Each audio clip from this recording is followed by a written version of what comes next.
Hello everybody, welcome back to Fallout Equestria. It's been a little while. In fact, it's been almost a little while too long to where I don't even remember what the heck where we left off. But I believe we left off with our main characters being kicked out of New Appaloosa, and now they have to go someplace else. So, yay! That's always fun. But yeah, this is a rather short chapter, only 6,000 words. So, we'll see. We'll see how we're feeling at the end of it.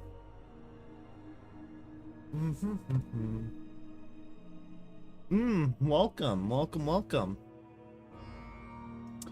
Alright, chapter 11, Factions. Didn't know anyone would willingly walk into this place. Not unless they were looking for trouble. Yeah, this is just a reading. We're just reading. That's all this is gonna be. Gone. Every pony in Manhattan is just gone. I was talking with my best friend Silver Spoon over terminal chat when the connection went dead. My best friend is dead. Only she's not. Laying dead somewhere. One minute she was talking to me, telling me about the concert she went to last night at Hoof, and then she was just gone. Erased. That they say the ponies in a few of the ministry's buildings might have survived, but that doesn't sound real. Shattered Hoof. That doesn't sound real. Shattered Hoof is more than 2 days' trot from Manhattan, and some of the guards said they could hear the mega spell go off. It was unnatural. Alien. Not like a real sound. Few of the guards ventured up the highest ridge. They came back describing a huge pillar, perverted green fire with a strange rainbow sheen, wrapped with rings of black smoke lifting up into the clouds from just over the horizon when Manhattan's supposed to be. Discord. I always forget to close Discord. What a flaw on my part. Gone. There it goes. Poof. Hi, folks. How's it going? Okay. Now they're saying Cloudsdale was hit too. That Equestria's own mega spells have already been cast back at the zebras. Oh. Oh no.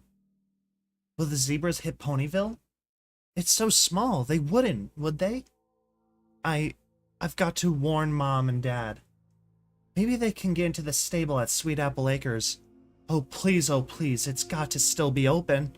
Last week Silver Spoon told me that stable tech was filing ponies into the stables around Manhattan, but that was only as some sort of test run. Nothing for ponies to panic about. It's not like they knew. I turned off the log while it had played. Several others had been downloaded into my pitbuck. I had been finding bits of this pony's audio diary scattered all about the guardhouse. I had pulled an ear bloom from my armored utility barding and tuned it into my pitbuck, allowing me to listen to the recordings in one ear without giving away my position. Calamity returned from scouting ahead, signaling with his tail that the path was clear. Movement through Shattered Hoof was proving swifter than I felt we had any right to expect. Our progress was partially due to keeping our hoof prints as small as possible, no lining our saddlebags with items that could be missed. I missed an exception for the contents of the lost and found safe, justifying the theft with the reminder that the safe had not been opened since before the mega spells, and so no pony here would be suspicious if it was empty, so long as I closed and locked it again. Yeah, this story is definitely something, that's for sure. I absolutely enjoy it. Okay. Wait a minute. Okay, never mind. But more than that, these ponies didn't seem to consider that the fortress could be infiltrated. They weren't on guard. They weren't on guard. I am just full of misspelling today. I'm not a mistress of shadow, but I hardly needed the advanced tutelage from zebra infiltration tactics to slip past ponies, whom were being this oblivious. I'd skimmed through the book while Calamity was fetching the mattress cover. Calamity wasn't quite as good and had nearly tipped as Shattered Hoof raided to his presence. Twice now, but we'd managed to hide each time. I figured once we got back to the train foot of God, I forgot about that. There's a character, a griffin named God. I'd passed some zebra infiltration tactics to peruse. It's not as if books can only be read once, after all. Sometimes they can. The inside of Shattered Hoof proper was a cold, monotonous gray, much like maintenance in Stable 2. Except here, all the walls were cracked and chipped, the ceiling decayed, the light weak and uneven, cast from small lanterns hung from railroad spikes, chiseled into the walls. The darkening sky of clouds outside turned the high-set, barred windows into dead eyes staring vacantly into the halls. Somewhere down the hall, a terrible, sad song was playing over a radio. We were within the range of DJ Pone 3's broadcast again. Why, hello. Ponies on the expressway with no features, with no faces. Ponies milling about me, trudging off to nameless places. The song pulled a melancholy chord in my heart. The singer somehow managing to make the Equestria of before the war seem as dreary and bleak as the wasteland itself.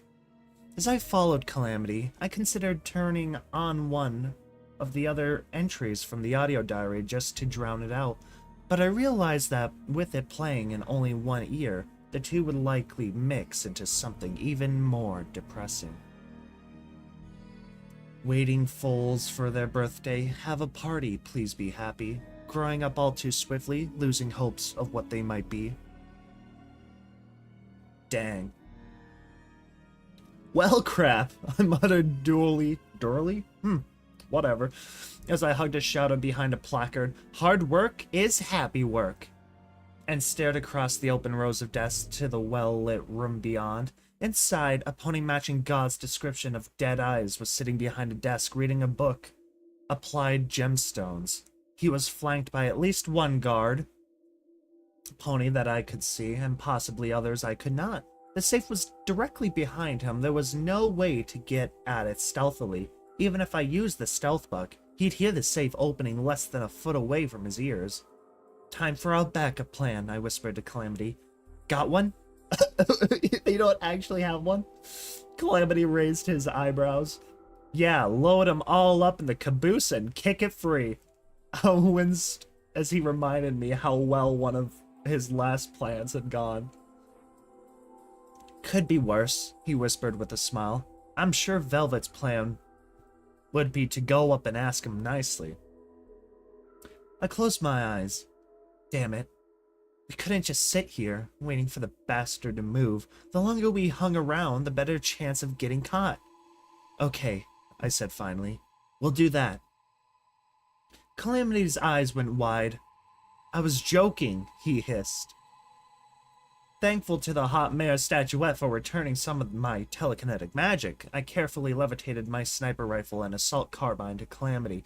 "Take these, go back and hide in that side room with all the old flashlights," I instructed, recalling a room that looked like it hadn't been used for anything other than a few. Wow. Whoa. I'll go up and say hello. Wow, gross.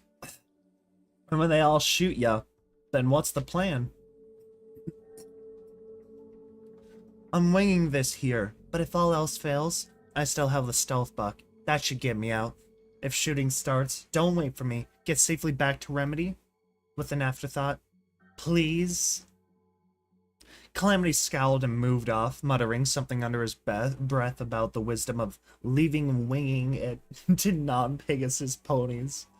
I started up another audio log, listening while I gave Calamity time to position himself safely away. The voice of the same mare leaped through my earbloom, sounding panicked. The communication web is down. I tried to reach Mom and Dad, but I couldn't get through. At first, it seemed that the web was flooded and my calls kept getting bounced. Then it just died completely. We can't reach any of the Ministry of Morale hubs either. No pony was expecting the one in Manhattan to respond, but not even Kkat? The zebras couldn't possibly have destroyed Kkat, could they? What happened to Princess Luna? Having heard of the Kkat ruins, I knew the answer. I toggled to the next log. It's starting to rain outside. It was bright and sunny less than an hour ago. I think the Pegasus ponies are mourning Cloudsdale. Most of the guards are gone now. They've left me the codes to open the cells. Scoop said it was up to me. No pony else was gonna risk setting out guests free. Why me? I'm not the one who's supposed to be in charge. If I don't, these ponies will starve to death in here. But if I do, some of them are really bad ponies. Some have even confessed to helping the zebras at Shattered Hoof Ridge when they tried to assassinate Princess Celestia. If I let them go, who knows what harm they might do? What is worse, letting them die here or inflicting them on a wounded, suffering Equestria? No. I'm just an inspector. I'm not supposed to make these kind of decisions. Mom? Dad? Silver Spoon? What should I do? I wasn't sure why I was listening to these logs now. Curiosity? Or maybe in a way, I was paying my respects to the past by listening? By learning? Either way, it didn't matter. Time to go. Interesting. How'd you get in here? Deadeye scowled, staring down at me. I had 3 magical energy weapons pointed at my head, although the big, brutish pony to Deadeye's left looked like he'd rather kill me with his teeth. Damn it, think. Watcher might call honesty a virtue, but sometimes the ability to lie your tail off is a virtue too. Used magic? I'm a unicorn after all. I felt a rush of relief that had sounded plausible. I cannot speak today. Even I might have bought it if I didn't already know how much I suck at spells. Better question is, why? Why? Why I come in here? What? What kind of sentence is that? What do you mean? Hello. No, why are fillies different than colts? The slate gray pony's voice dripped with sarcasm. What do you think? Stammering, I realized I should have thought my approach through a lot better. I wanted to. I glanced away mentally, searching for inspiration. My eyes fell on a framed news article yellowed with age, which featured a faded picture of a pretty unicorn. Sweetie Belle performs patriotism concert at Shattered Hoof. Dang, Sweetie Belle! Frickin' holy cow, Sweetie Belle became a celebrity idol! Oh my goodness, I love that! My eyes snapped back to meet Deadeye's own. To join your crew. You're all escaped slaves, right? Well, I just escaped from old Appaloosa. I realized just after I said it that I was wearing armored stable barding and probably looked nothing like an escaped slave. Deadeyes was regarding me with deep and well-deserved suspicion. If they started shooting, I was probably dead. Small and fast is helpful against a long-range gunfire, but not so much against point-blank shots from weapons that will melt you into a puddle. Worse, my heart sank when I realized that Calamity would almost certainly share my fate. From what I knew of my new friend, running and hiding weren't in his normal book of tactics. No matter what I told him to do, I suspected he'd choose to join in on the firefight. Oh my gosh. Sometimes the story just makes me laugh. In a good way. Tell you what, Philly. Dead eyes seemed to finally decide, fixing me with a glare. Let's see how you do with a couple of errands. Show yourself to be useful, and we'll chat again. I gulped. Well, at least he hadn't shot me yet. What do you need me to do? I have a letter that needs to be delivered. Not far, just to Yellow Hill Ridge. Maybe an hour's trot. I've got a map you can download to your Pip-Buck. Deliver it, come right back. We'll talk again. As he pushed the sealed envelopes across his desk to me, I wondered if it said something like, "Kill the pony carrying this letter." Oh my god. That is absolutely freaking hilarious. They give you a letter to freaking deliver. But like once they get to the actual person that needs to read it, you just get freaking shot when they read the letter. Oh, that'd be so silly. Oh, and you'll need this leg band. It will let Godna know you're okay to pass through. Who? I asked as I slipped on the leg band, feigning ignorance. Oh no, it's God. Oh no, it's God. God, the Griffin. They have to go back from the same person that sent them here. Oh no, I can only imagine what's gonna happen to them. Oh no, the bitch of a Griffin who runs our welcoming committee. Honestly, she's more trouble than she's worth, but the boss seems to like her. So she stays. For now. The boss? I thought you were the boss. Deadeyes clearly did not have the patience for questions that God did. Scramble. If she talks again, start pulling off her legs. Holy cow. The grin on the brute to Deadeye's left widened eagerly. I left quickly and wordlessly. Uh-oh, what about Calamity? He's just chilling in the side room. Oh no! I hadn't gotten far before one of Deadeye's guards came trotting out after me. He motioned for another seemingly random shattered hoof pony to flank me on the other side. Without words, it was clear they were making sure I found my way out. As we approached the small room where Calamity was hiding, I blurted out as loudly as I could without sounding suspicious. So escorting ponies out? Is that your official job? Are you the escorter outer? Shut up, Deadeye's guard said warningly, but the other replied easily. Actually, no, I'm just a rock breaker. I raised an eyebrow. A rock breaker? So what's your story? He seemed amiable enough. Slavers assaulted my family homestead. My brother and I fought back while my wife tried to hide out foals.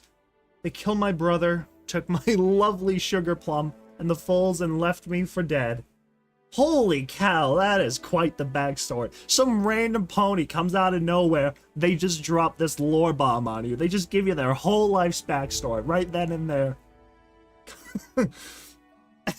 As he spoke, a cloud passed over his face. His eyes narrowed and a tone of sadness tinged with seething crept into each word. Crawled myself here for the protection. I'm not a raider. Don't do any of that shit. Just work the rocks and thank the goddesses that I'm not alone out in the wastes. I nodded solemnly. What else could I do? In the heavy quiet that followed, I could hear that radio playing in some nearby room. The music had stopped and DJ Pone 3 was reporting the news. Or DJ Pony. Been warning every pony for some time now to steer clear of Appaloosa. Well, seems like the stable dweller either didn't get the message or chose to ignore it. I've gotten confirmed reports that the little gal marched into Appaloosa and brought hell on her hooves, freed over a dozen slaves, many of them foals. I'm happy to report that they're safe and sound. But there's a bitter note to this song. When a small army of slavers tried to take their captives back, our heroine of the wasteland sacrificed herself, making sure every pony got away safe. So the next song goes out to you, stable dweller. May Celestia and Luna wrap you in their tails. Holy cow! Oh no, supposedly Little Pip is, quote, dead. But that's far from the case. That is interesting how they came to that conclusion.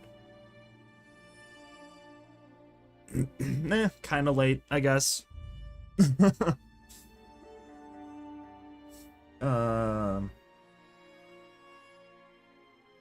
I stumbled, missing a step, my mind shocked by rapid realizations.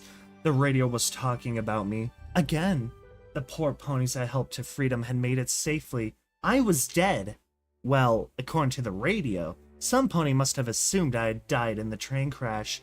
Either that or some pony who knew better lied. I wanted to stop, go back, hear the rest of it. To kick or shout at the radio to somehow make it repeat everything from the beginning. Keep moving. Deadeye's guard barked as I fell momentarily behind. I trotted faster to put myself back between them. Looking at the guard, I asked him this time, "What's your story?" With a glare, "I won my place here in the annual Stomp and Annoying Unicorn to Death competition." Holy cow. That's quite the competition. Back to being quiet, it was then we were talking a slightly different, more direct path back to the yard than the one Calamity and I had used. The hall we were passing by now had several doorways opening onto a combination of amphitheaters and mess halls. There was an old stage in the back with the tattered and befouled curtains, which I imagined Sweetie Belle, the mare who would become Stable 2's first overmare, performed on. The room was crowded haphazardly with tables and benches and several dozen raider ponies, scarfing a pale stew, the odor of which was mixing unpleasantly with the stench of unbathed ponies and an underscent of dry rot. I kicked down the next log on my pickbook to distract me. I wasn't fast enough. I should have known better. No wonder the rest of the staff fled so quickly. I should have known that Shattered Hoof would go into lockdown as soon as the mainframe realized we were cut off from the outside. Assisted jailbreak prevention protocols. By the time I made my decision and released the guests from their cells, we were already all trapped inside.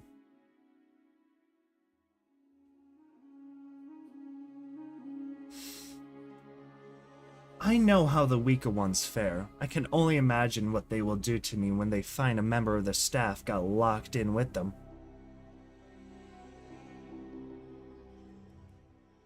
I took the food from the guardhouse fridge and locked myself into this bathroom. I locked several other doors too. With luck, they will think it's normal for this door to be locked as well, because if they really try to break it down, I'm sure they can. I've got maybe 3 days of food, plenty of water, a little bit of medicine. I only hope it will last me long enough for them to find a way out of Shattered Hoof. My only chance is if they leave before they realize I'm here. Yeah, y'alls are kinda late. It was partly late. This one is rather one of the shorter chapters, so I'm not too much sure how longer we got here. Typically, I just always look at the little sidebar thing. The scroll wheel-ish, whatever. But I'm sure we still have plenty of story. As we exited into the yard, the guard turned on me, pushing me up against the wall. "You want to know my story?" he growled. "I'll tell you. I was a merchant." Okay. "I was a merchant on caravan that God's talons were supposed to be guarding. Saw them try to buck us over to slavers and saw her take them down. So how'd I get here? She flew me in, just like we all know she flew you in." My ears tilted, and I could feel the stone wall grinding into my backside. I used to be one of those ponies out there following God. But you don't become a good merchant if you can't read changes in the market.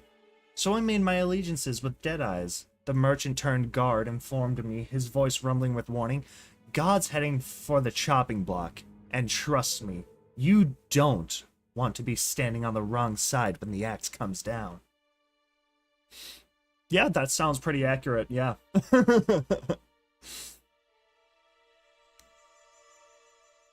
I don't think that's exactly true, but, you know, not the craziest thing. The two then turned from me, the other one chuckling. "You go teleport out now."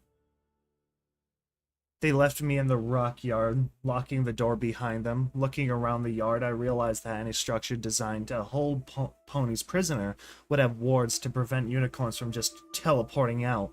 It was a rare magical ability, but one they would anticipate. I moved over to where the mattress cover had been thrown and hid myself, clicking another audio log as I waited for Calamity. The voice was soft, nearly drowned out by the sounds of heated argument in the background. Out of food, made what I had stretch, I think. No real way to tell time in here, but I think it's been a week, at least 4 days. After the food was gone, I raided the garbage can. Some old apple cores. They were brown, mushy, and tasted horrid. The guests outside are doing much worse. There was less than 2 days' food in the pantry when we went into lockdown. Now they're starving. I can hear them outside, arguing about who they're going to eat first. Oh, no. They can't. It's beyond horrific. Woo! The pony's voice was cut off by a muffled scream. The chaos in the background heightened, and I could clearly make out a pony shouting, "Carve her up!" Holy cow. Oh, no, don't make me hear this. Celestial Luna, please, I can't hear this. Well, that sucks. That is god-awful.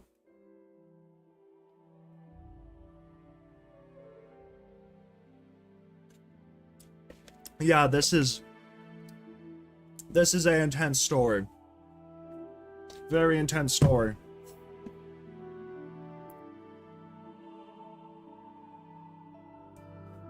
Night hugged us in.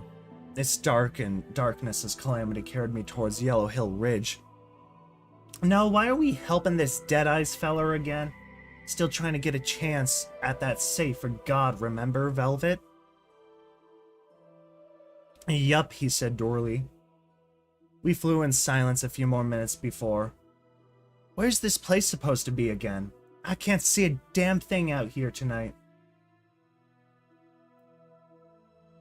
I had the location marked on my Pitbox auto map, but I hesitated to lift my leg and look. Shifting myself around while being carried by a flying Pegasus seemed unwise.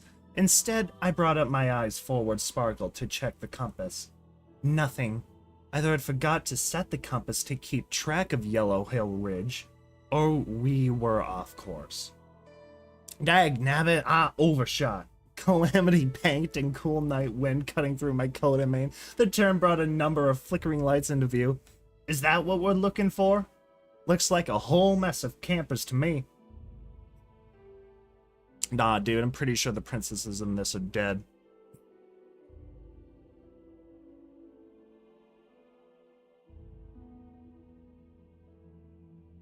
I checked my EFS. Now I could see the marker. It was pulsing at the very edge of my compass.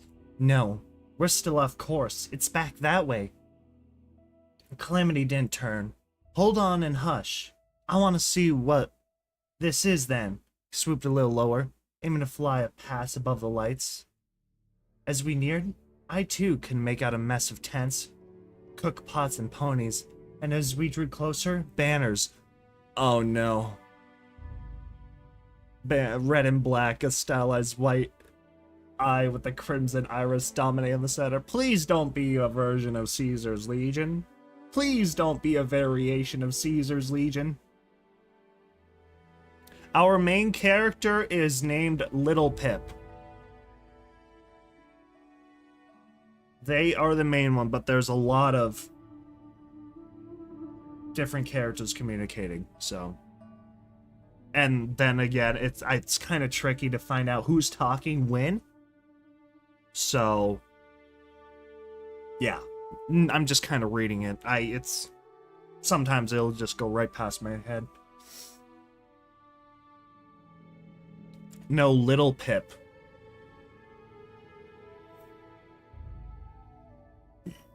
The ponies down there were armed, and there were a lot of them. I spotted 2 griffins amongst them, Talon mercenaries by their armor, but wearing neckbands of red and black with a distinctive eye. Clearly not God's talons, different company.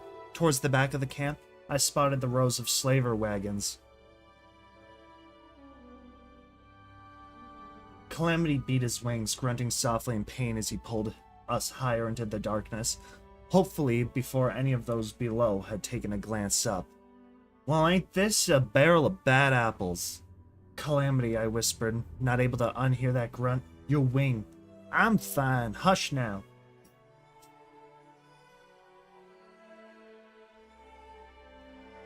We continued to fly. I was now keeping a closer eye on my EFS compass. Yellow Hill Ridge was a quarter-mile back towards Shattered Hoof, with just enough hills between to have ensured that we wouldn't have spotted the camp had we come straight to it. This time, I spotted the tiny speck of waiting Courier's lantern. I suggested to Calamity that we fly past and let me trot up alone, coming from the expected direction. Yeah, these aren't as popular as those. The premieres do so much better. I can't say I blame folks for not wanting to watch these. I mean, it's literally just reading. Deadeye's clopped his hooves together, reading me. I had mentioned nothing of the Red-Eye Slaver army. Good work, he said finally. Go get yourself some rest. You look like Griffin's play toy. Come back tomorrow. I'll have one more job for you. Do that, and you're in. With that, he waved me off. This time, to my surprise, no pony jumped to escort me. I was only a few yards down the hall when Deadeyes, accompanied by all his guards, simply walked out of his office, leaving the door open behind him. They turned, moving off in a different direction. I stopped. The safe was unguarded. This was almost too easy. No, it was definitely too easy. I activated the stealth buck. The safe was tricky, but within my range of skill. It popped open with a snap. The only thing inside was the ledger. I slipped the ledger into my saddlebags and was just snapping the safe shut when Deadeye and his entourage returned, looking around. If it hadn't been for the spell, they would have seen me. Deadeyes began to trot around the back of his desk from the right, his brutish bodyguard circling from the left, trapping me. It didn't matter if they could see me. The slightest bump would let them know I was here. As they drew closer, I scrambled up onto the desk itself. The two other guards, one of them an ex-merchant, took their positions by the door. I turned on the desk, crouching, and prepared to crawl down and out between them. One of them shut the door. Oh god, dude, hold on. I have got to read this because this line is so intense. Luna, fuck me with the moon. Holy cow, that is quite the sentence. The whole thing? Oh, that's impressive. Wow. I turned slowly. Deadeyes had stopped and was staring at his safe. Think she took it? The former merchant asked. My heart sank into my stomach. Oh, I think our little spy did whatever Godno wanted her to do. Deadeyes smiled. All the better. Let the Griffin cook herself. He turned to his guards. Best prepare the others. Red-Eye's forces are set to raid Shattered Hoof the sunrise after tomorrow. We want to make sure they have no trouble getting in. It's time to meet the big man himself. My mind reeled. Deadeyes was making deals with the slavers? He was going to let Red-Eye's forces come in and capture the ponies he was supposed to be protecting here? The treachery mirrored the betrayal of God's talents, but on a much larger scale. Deadeye strode behind his desk and clopped his hooves down on it, forcing me to lift one of mine to avoid being touched.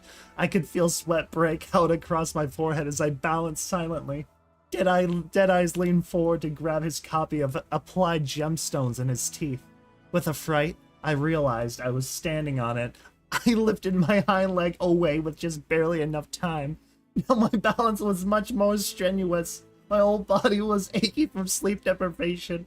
I searched frantically for a place to put one of my raised hooves before I fell. The door banged open. I toppled onto the floor with a thud as a pair of earth ponies burst in. Deadeyes jumped back, startled. His book dropped into the floor. Sir, sorry to interrupt, but we've got an intruder. Deadeyes stared at the two ponies. Little unicorn about this high? He asked casually, raising his hoof. No, sir. This one's a Pegasus. With the moon! Oh my goodness. With the moon. As soon as they say moon, I instantly think about Luna and that moon. I was like, not the best image.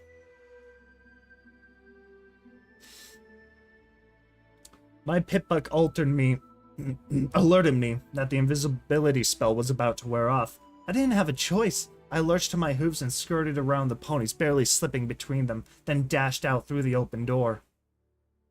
We are reading Fallout Equestria. We are on part 11, I believe. Yeah. Chapter 11.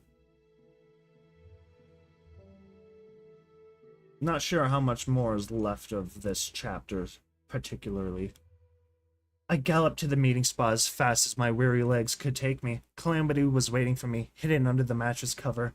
No need for that now. They spotted you. Got the ledger? Let's go.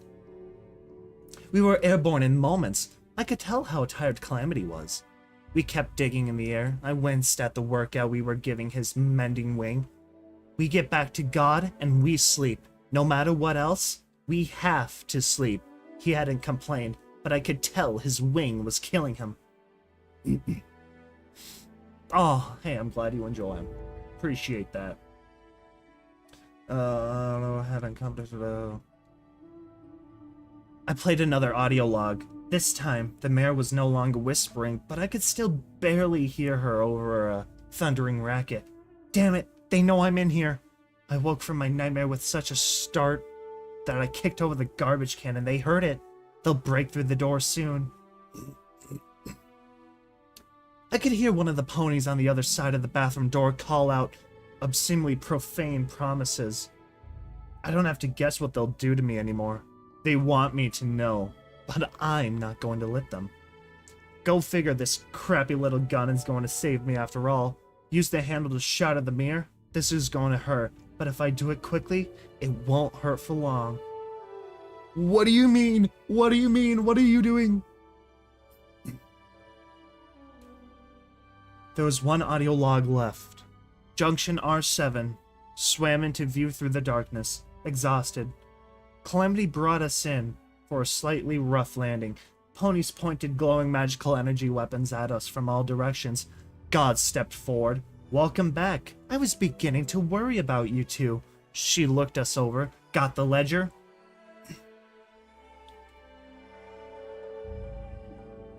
Oh, hold on. Now folks are showing up. Now y'all are being funneled in. Oh my gosh, I know, right? Magical weapons. When I hear magical weapons in this, I honestly just think of like... Oh god. Hydra from frickin' Marvel. Specifically Captain America. I nodded shakily. Yes, but before you look at it, I want to look at it, and there's something you should know. God raised an eyebrow. Oh? She asked appraisingly. Deadeye's knows. He pretty much let me steal it. I overheard him saying something about letting you cook yourself. God sat back regarding me. Finally. I'm impressed. You didn't have to tell me that. Then with a narrow look, so why did you? What's in it for you? I swayed on my hooves. There's more, but I'll only tell you that after my friends and I get some sleep here, under the safety of your protection. God's beak broke into a grin, the scar twisting it on one side. Alright, you've got yourself a bargain. Pointedly, but while you sleep, I want that ledger. I nodded. What I want out of it won't take long. God guided us back towards one of the cattle cars. As I stepped a hoof inside, I felt a rush of relief to see Velvet Remedy curled on a bed of slightly moldy hay. She was talking softly with another pony as she watched over a third, whose hind leg was wrapped in what had been some of our precious remaining bandages. I wondered how many medical supplies we had left, if any. Velvet Remedy jumped up at our return, giving us a weak but bright smile. What did you two do? Take the scenic route? Yup, something like that, Calamity responded.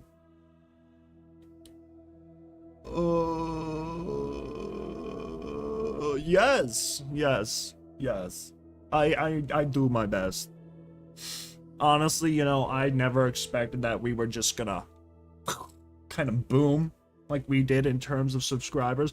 By the way, feel free to recommend the channel to your friends and folks. You know, more subscribers, the better. That's just good for me.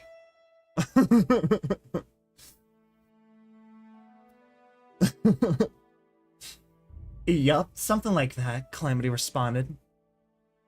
And what did I say about this wing? Velvet Remedy pushed Calamity towards the corner of the train car that had clearly become her impromptu clinic.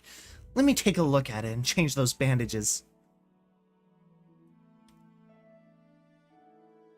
Oh yeah, it is. Absolutely. Shaking my head in a combination of adoration and despair, I followed behind her. I was too tired to even appreciate how much a tail side she had. Finding a bit of hay that looked filthy but soft, I curled down and levitated out the ledger, flipping through. I found entries going back many years. The newest ones, I felt, were suspect. Whatever Deadeyes was up to, I rather expected. He had doctored the ledger as part of it, but the older entries, faded as they were, couldn't have been altered without being obvious. At least, not by an Earth pony.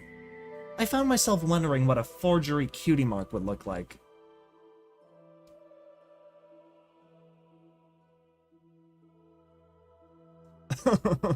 I don't actually expect you to. Oh man, let's see. It was easy to find the entry I was looking for. Some of the nearby farmers had begun to put up a resistance, armed themselves from the merchant caravan that passed through last month. One of them took a few shots at the raider party I dispatched to the side. Mr. Topaz doesn't care, just wants the rocks to keep coming. So I think it's time we reminded those rock farmers just why they do as we say. Tomorrow, I'm sending some of my boys up to the Bell farm to make an example. Told them to make it real graphic, so the rest of these ponies don't have any room to misinterpret. Hola, welcome, welcome. I slammed the book closed with more telekinetic force than I thought I had left in me. The ledger went flying across the cattle car, bouncing off the far wall. Now I didn't want to sleep. Now I wanted to march back in there. Stuff little Macintosh down Deadeye's throat and open fire. Instead, I got up, fetched the ledger, and walked out to have a talk with God.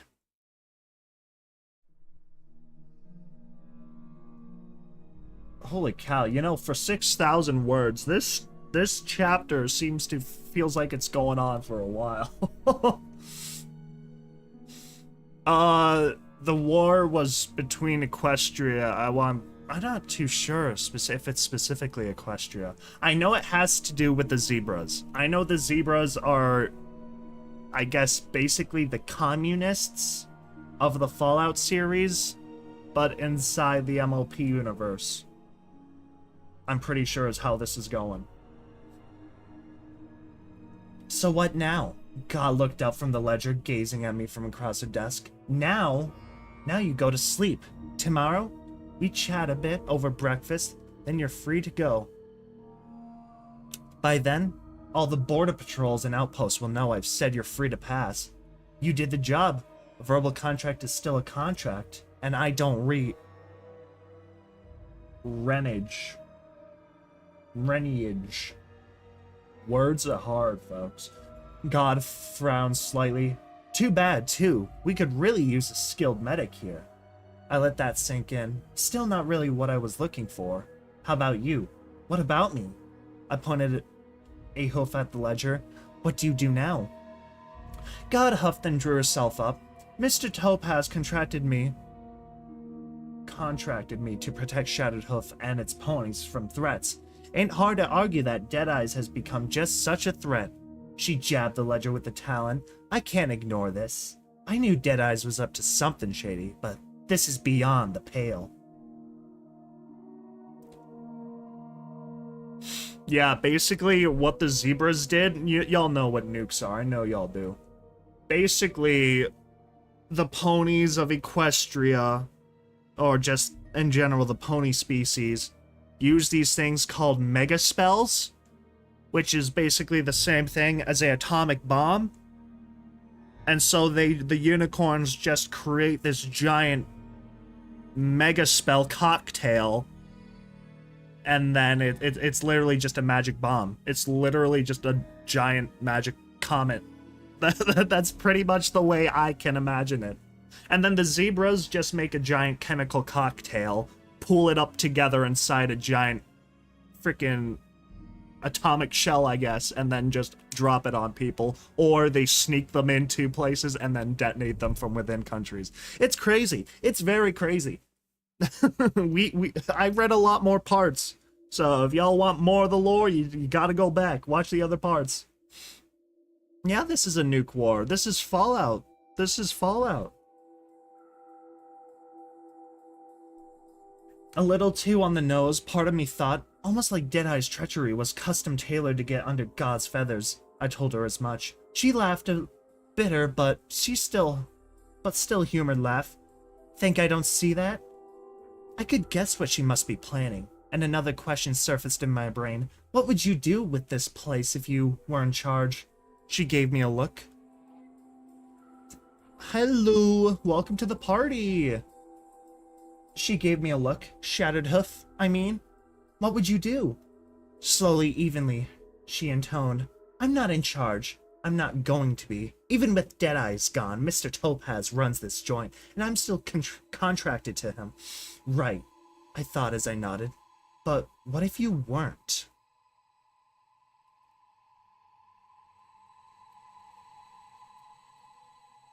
Velvet Remedy approached me as I returned to the cattle car. I was so tired, but my heart still fluttered a little at her approach. So, is the Griffin actually letting us go? I nodded. Velvet Remedy looked surprised more than relieved. We get to spend the night. We need sleep. I would insist Calamity's done more damage to his wing with all that flying around. He needs time to heal. I winced painfully. Velvet Remedy switched topics, with what my sleep-deprived mind insisted was a jarring abruptness. Little Pip, I had the most interesting conversation while you and Calamity were out stealing. I sighed weakly. I wasn't really up for this. See the buck over there? She asked, pointing a hoof towards a dark shape that I assumed was a sleeping pony. His name is Preacher. Holy cow. Oh, what a strong name. Alright, thanks for stopping by. Yes, I did. I did indeed reply to you. Oh, hope you have a great day as well. He says he came here to spread the word of the goddess out from under the hoof of the red eye. Oh. What does that mean, though? What does that mean, the hoof of the red eye? Okay, so we know there's a faction that has, indeed, a red and black symbol of an eyeball. So are they talking about them? And who is this supposed goddess? Interesting. My eyes perked. Velvet Remedy had my full attention. The word of the goddess? I asked. The way she spoke made it clear that she wasn't talking about Celestia or Luna. Velvet Remedy nodded. He claims this goddess of his has been speaking to him in dreams since he was a tiny colt. Her tone suggested her prognosis didn't involve the divine.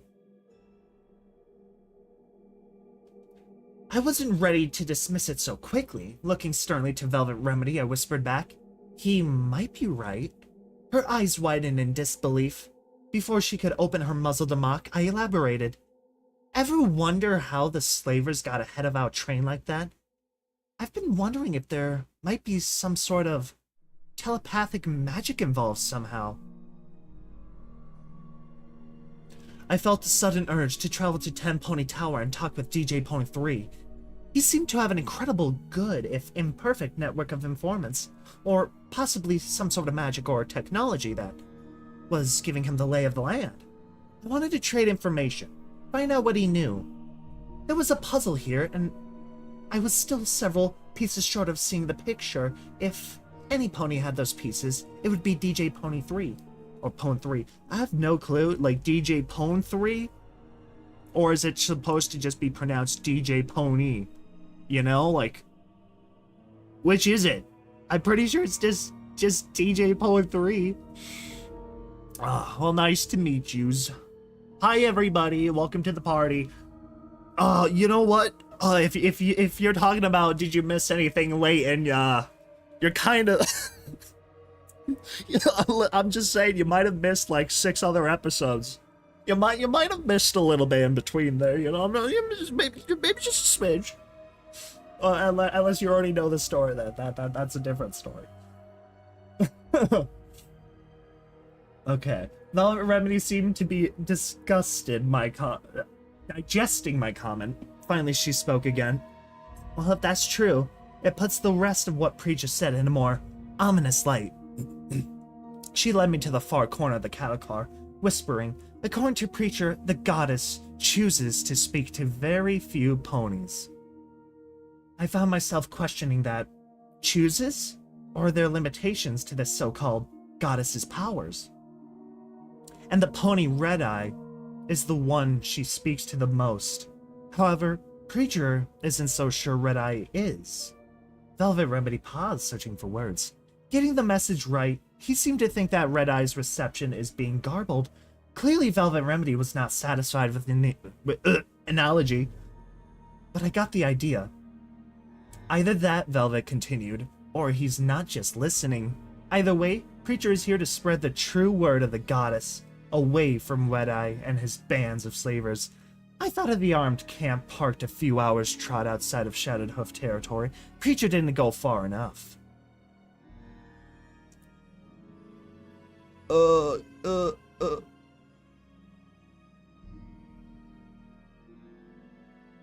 I'm always talking to folks. Oh, this is a whole story. Yeah, this is only chapter what, 10 or 11? We got another 34 chapters to go, amigo. The train has hardly started. Yeah, I do believe it is DJ Pony. I hesitated to ask, and what is the true word? I really didn't want to ask Preacher directly. Sure, I'd get an answer that wasn't tainted by Velvet Remedy's own prejudices, but at the cost of being roped into sermon, I was too tired to even contemplate tonight. To paraphrase, praise me, worship me, and I will lift you up, and you will all become one, unified under me. Okay, that sentence sounds something like the frickin'... What are they called? What is the Dead Space cult called? No, what is it called? What are the cultists in Dead Space called? Unitologists. That's the word.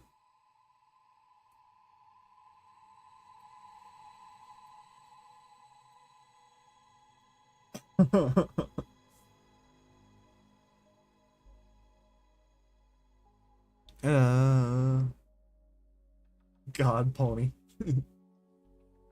Let's see. Where was I? Velvet Remedy had clearly suffered through hours of this. I couldn't understand why God had been wary of gaining another Preacher. I nodded to Velvet. There's a pile of hay calling my name. We're going to talk to God again at breakfast tomorrow, but after that, we're free to go. I wasn't so sure, however, that I wanted to leave just yet. I played the last audio log before I headed to bed. This time, the banging on the bathroom door was much louder, rhythmic. It sounded like the ponies outside were using a piece of furniture as a battering ram. I could hear structural cracking from the doorframe. The mare's voice was weak, and she spoke in a disturbing sing-song. I hear you knocking, but you can't come in. I hear you. Yeah, I hear you. Wow. I just realized I've got all these diaries, and the only ponies that will ever hear them are you fuckers. Fuck you all, every last one of you. Ouch. That's deep. Oof. Oh, Groot. That's a bummer.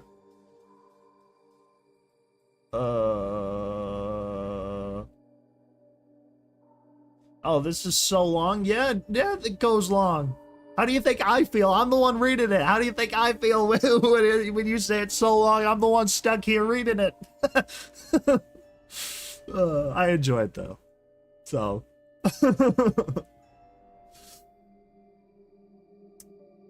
My. Oh, wow. Dizzy. What was I? You know, I kind of think red is my color. Splish, splash, clop, clop. Hey, Silver Spoon, let's paint the town red. Or, you know, at least the bathroom. Oh, that's freaking horrible. Oh, keep knocking, you bastards. Doesn't go with my cutie mark, though. That's okay. It's a stupid cutie mark anyway. Really? A crown of diamonds. What the fuck's that supposed to mean? I mean, I get the diamonds. Celestia knows I've inspected enough of them. Sent the best ones below for years now. Ha! There's something else you're never gonna get. Ha ha ha! Just like you're not going to get me. My name is Diamond Tiara, and you fuckers didn't get me. I got away.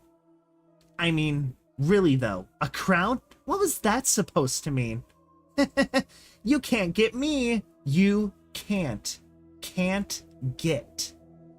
Okay, Diamond Tiara is somehow still alive and frickin' lost their marbles.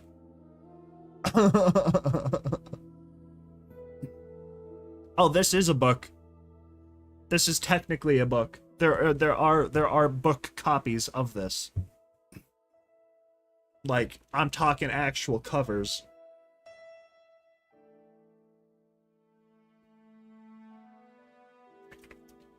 Oh man.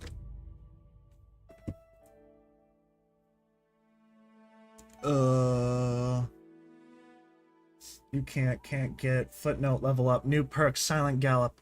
You have mastered silent movement, allowing you to move quickly and still remain quiet. You can sneak at full speed with no penalties. Yeah, I don't know. Something about Diamond Tiara being stuck in a bathroom or something. I have no clue. I have no clue. Alright, let's see. I'm gonna take a look. I like that. I like when chat is lively, you know, that gives me energy to keep going.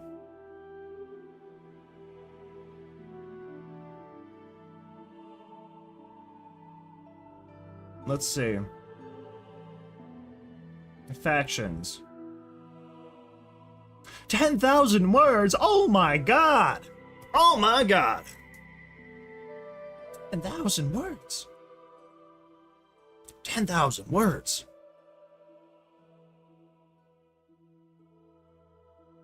Goodness gracious.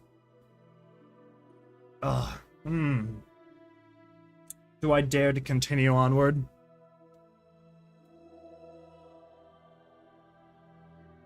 Oh my gosh, dude, you want to know how many words this series is? Look at these later chapters.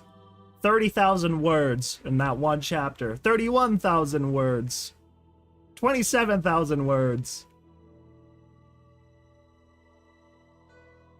Yeah, it gets a little bit ridiculous. 18,000 words, 13,000, 50,000. It gets crazy.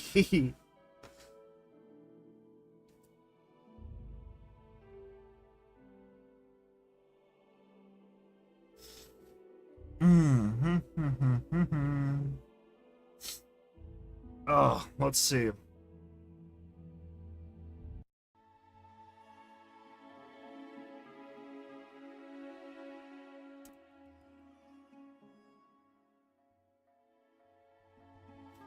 Yeah, it's an insanely long story.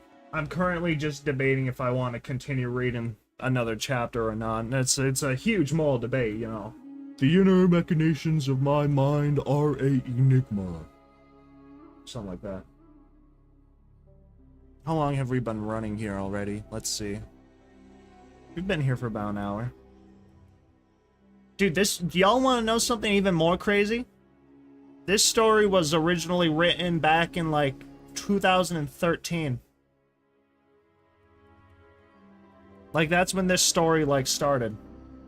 It's absolutely... Oh, yeah, published July 2013. I can only imagine.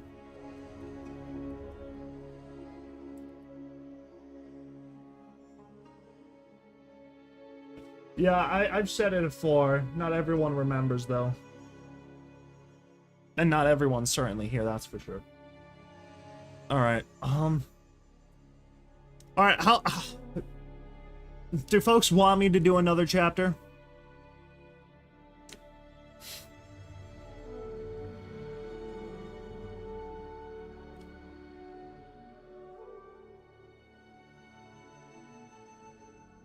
Yup. It's one yup.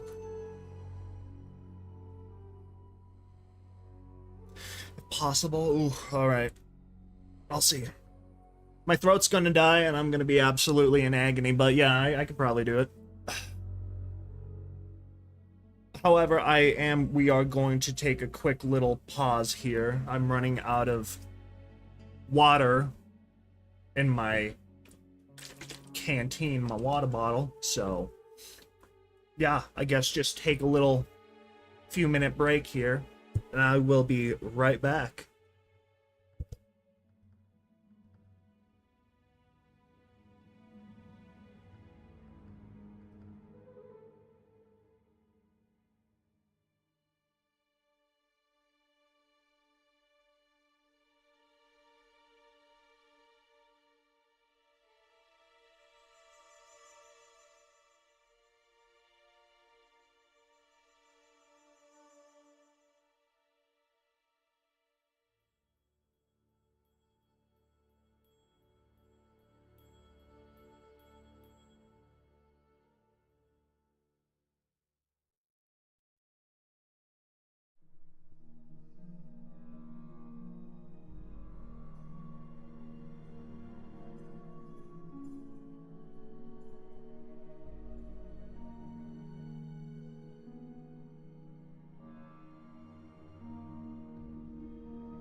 Alright, goobers, we are back. Oh boy. Oh boy. Okay, let's see here. Chapter 12, must go on. So you think you have what it takes to beat me on the stage in my town? Come on down, we'll see.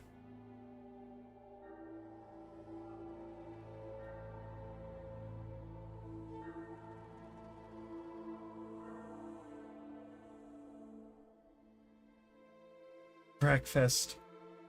I hoofed a small pile of bottle caps across the sheet metal counter, while a scarred pony with a darker tan coat and a roasting meat cutie mark pulled a rabbit shish kebab from a barbecue grill.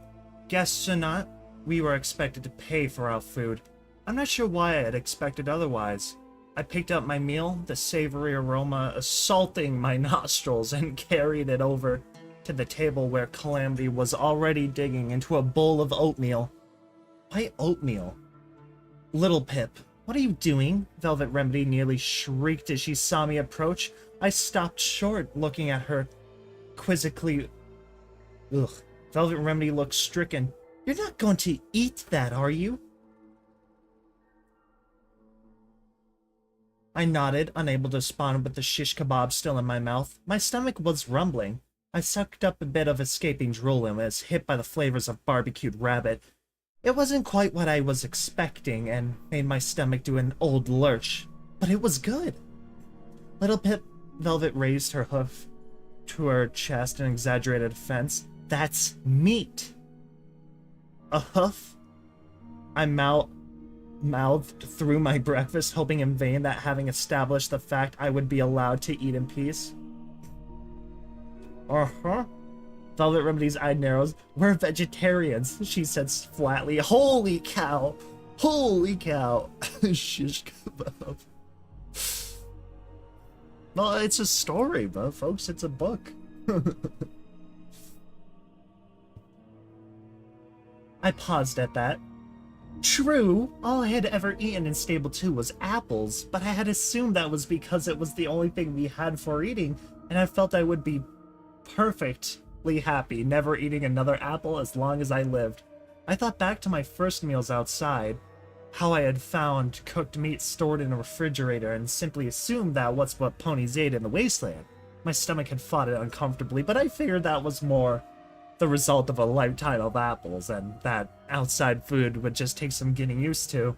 For the most part, I felt I'd acclimated well.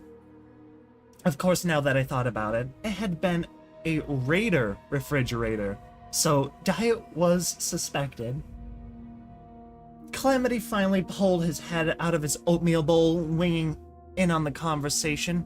Oh, we can eat meat, alright, just don't much like to. Ain't really good for our diet. Calamity looked sideways, his oatmeal-covered lips curling in a frown. My brothers used to challenge me to hot dog eating contests, which mostly meant them shoving the disgusting things down my throat.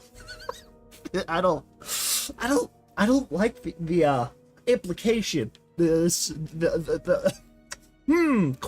Questionable ethics at work. Velvet Remedy looked appalled. Of course they were probably disgusting, more 'cause they were 200 years old than 'cause they were meat. I felt my appetite slip. Ugh, by Celestia's grace, I hope that they'd at least been kept frozen that entire time.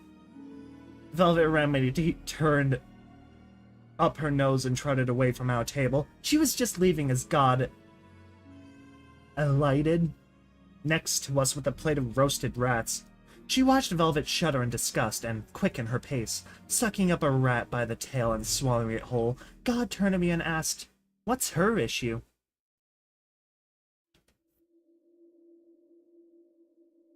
I suppose you'll be heading out after breakfast then, God asked, between bites of grilled vegetables and rabbit meat. I told God about Red Eye's forces. She'd taken it on with a grave expression. Did you want that escort? It was a question that had plagued me all night. Not the escort issue, but leaving now in the first place. We could leave now, put Shattered Hoof behind us completely, get out before the impending drama, and leave these ponies to their fates they had created for themselves. It was, I had to admit, not without its appeal, especially considering that the alternatives almost certainly involved getting shot at, with a high chance of dying. Was there anyone or anything here worth risking my life or the lives of my companions? I've been considering staying, I admitted. Just for a little longer. God smirked at that.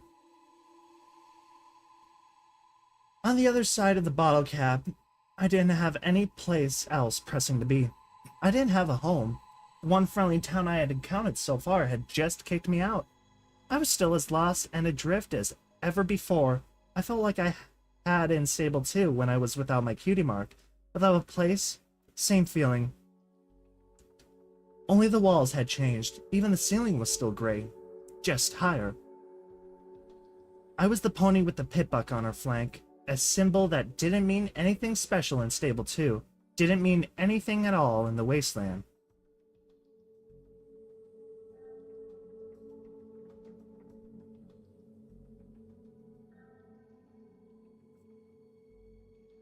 Watcher had told me to search for my virtue. What virtue did I have if I walked away? Okay, sanity perhaps. Was sanity a virtue? Self-preservation? Truth be told, I didn't really have a larger mission. Personally, I found slavery a vile practice and wanted to take on Red-Eye. And yes, I'd seen signs that Red-Eye was involved in something big, but it was only curiosity and worry that cajoled... What the heck word is that? Cajoled me? What the heck is that? I have no clue. Me to investigate. I could leave under the auspice that I was moving forward in the goal of stopping Red-Eye, if indeed that was going to be my goal. But the small army just over those hills were Red-Eye's ponies, and if I really wanted to take the slavers on, why not here?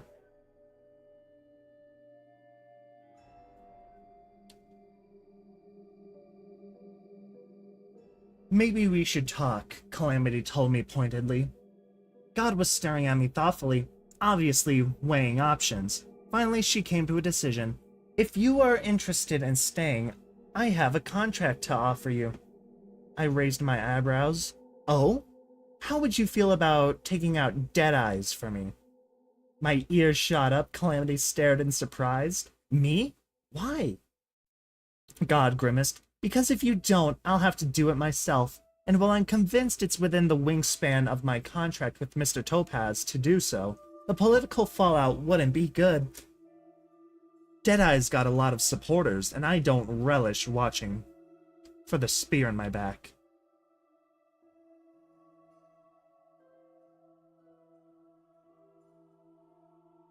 I don't see how hiring us to take out this fallout is going to make any less of a target. Might not, God agreed, but it's worth a try, she added, turning her stare towards me. You're up for it.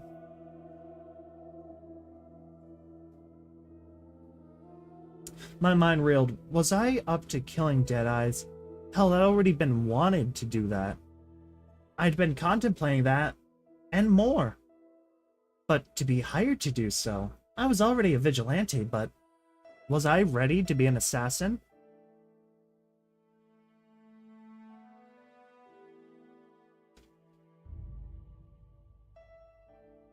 I'd been out of the stable more than a week. Less than 2. If I did this now, what will I have become by the end of the month, by my next birthday? I'll think about that, I answered honestly. God frowned. Of course you would want an answer right away. There wasn't exactly much time. We had less than a day before Red-Eye's people marched into Shattered Hoof.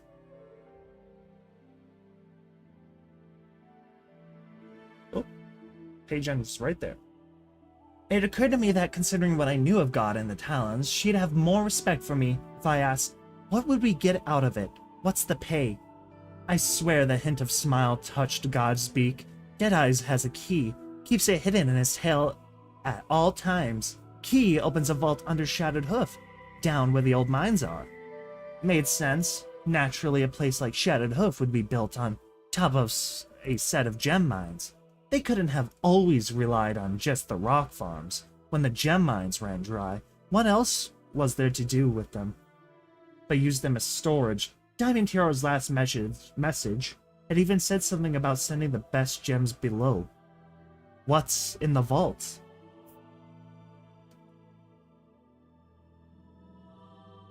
God smirked.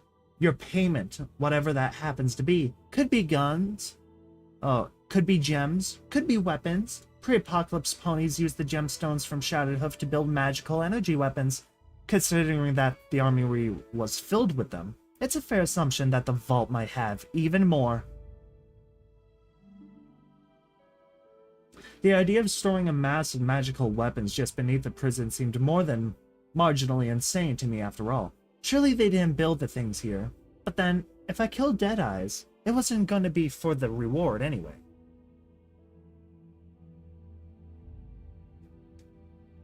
You can't do this.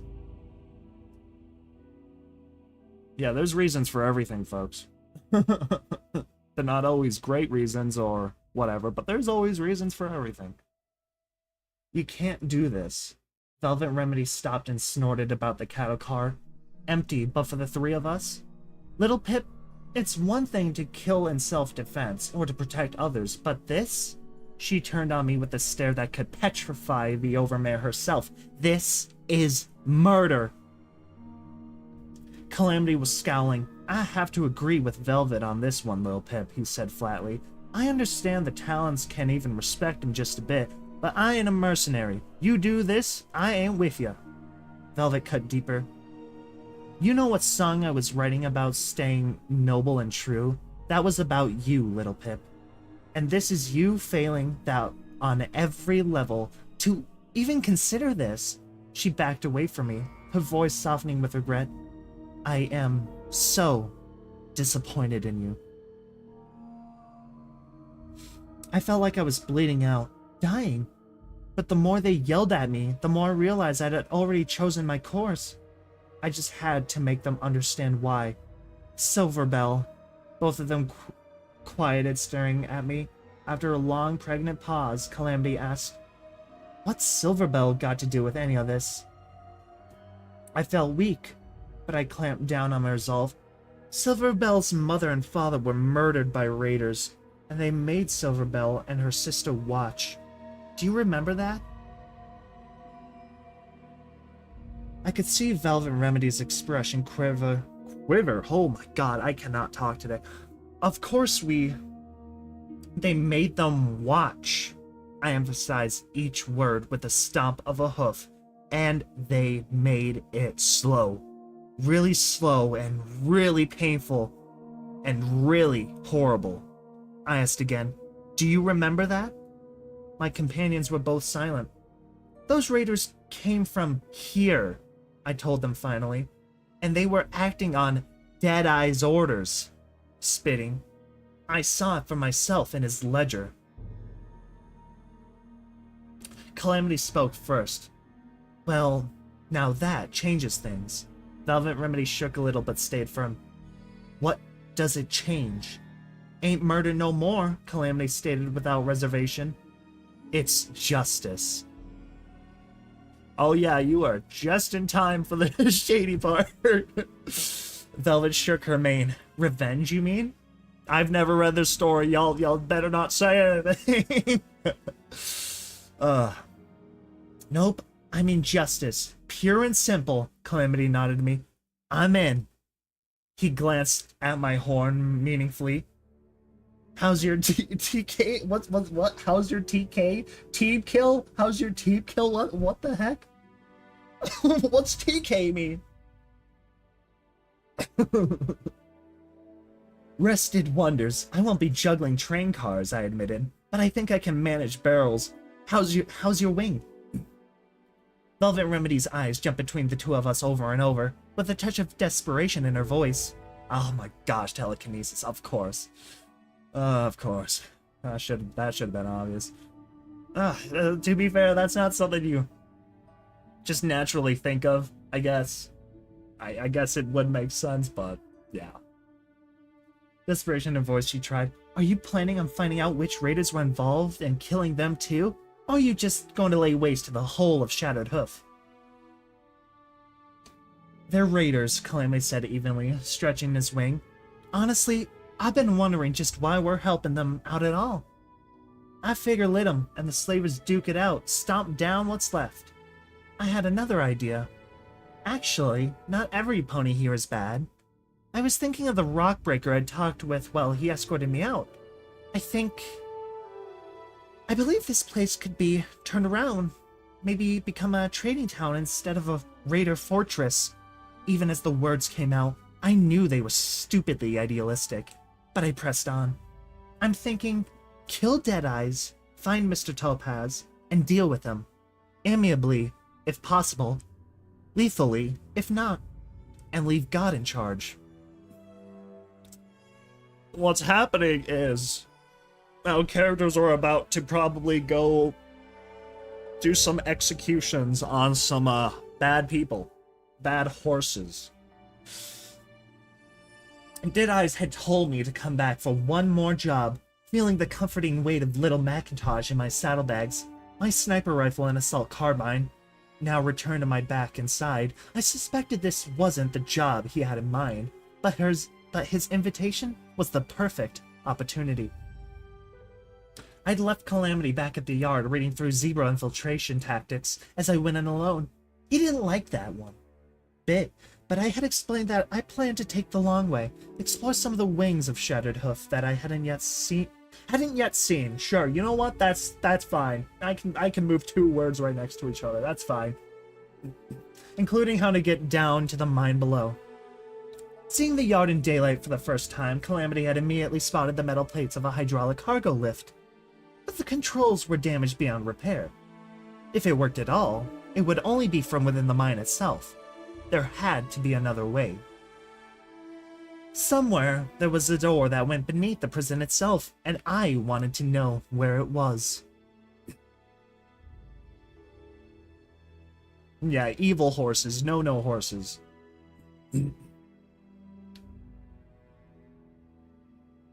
Now I suspected I had found it.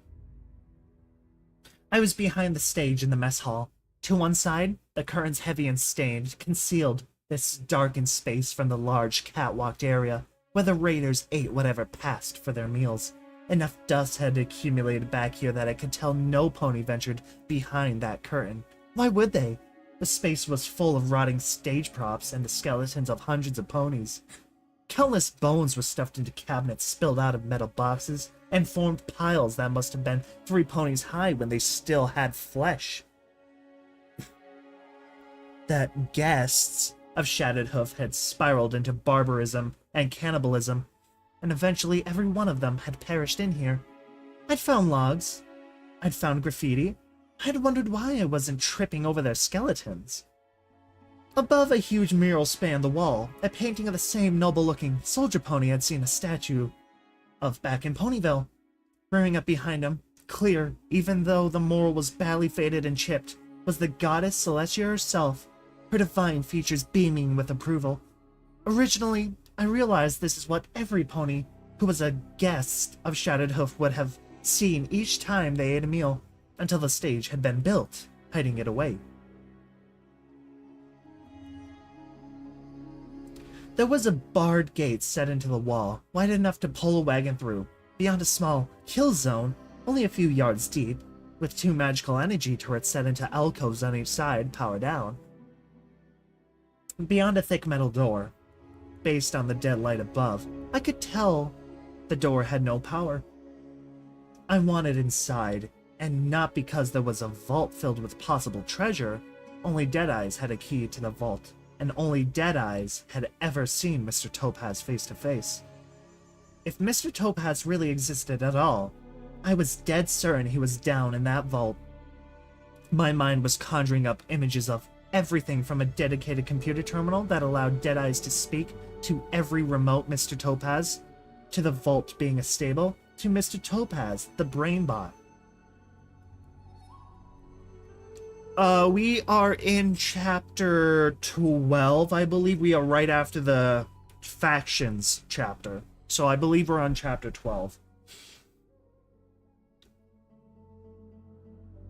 Oh, well, the ending's right there. The gate was locked. I had to push aside mounds of crumbling bones to get to it. Holding my breath as white flakes stirred into the air, it took several minutes of effort, but the gate finally opened to my talents. The metal door, however, was another story entirely. It could only be opened by a terminal elsewhere in the building, and only then if I could restore power to it. I'm bracing.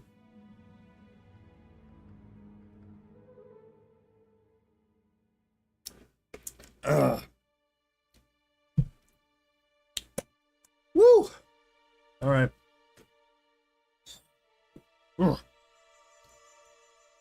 I'll tell you, I haven't recorded one of these in a while because it rips my throat open. Not actually, but it is a lot of work. Oh man, that's a whole thing down there. I must have spent hours poking around Shattered Hoof, seeking to restore power at that door. It was just a simple matter of replacing a mouthful of fuses and swapping out a row of spark batteries. But those proved annoyingly difficult to find. I did find the armory, though, a side room off the guard barracks. It was completely devoid of weapons. No surprise, as most of the raiders seemed to be armed with magical energy weapons that I assumed were looted from the armory. There was, however, a framed news article on the back wall, and behind it, a safe. As I took the frame off the wall, the photograph caught my eye. The scene was in the midst of a light winter snowfall. Picture was of a funeral. From the looks of it, a very important one, as the shadowy figures of two winged unicorns stood in the background, badly out of focus. One was markedly shorter than the other. My mind wanted to turn them into the goddesses Celestia and Luna. But that wasn't what had captured my attention. The photographer's eye had focused on a mare, a single orange pony, who, unlike all around her, had shunned the formal black dresses worn by others to wear only a black cowgirl hat and black kerchief about her neck with an image of a half an apple embroidered into the front. The camera had caught a splash of light glistening off a falling tear as she dropped a single, beautiful flower onto the casket. The mare's cutie mark, 3 apples, was identical to the design on Little Macintosh. Oh! We lost a great war hero. Oh, that's a bummer. We lost a real soldier. We gather here today to remember a great hero to the country of Equestria. God dang, that is deep, bro. Oh, my feels, my heart, I can't handle it.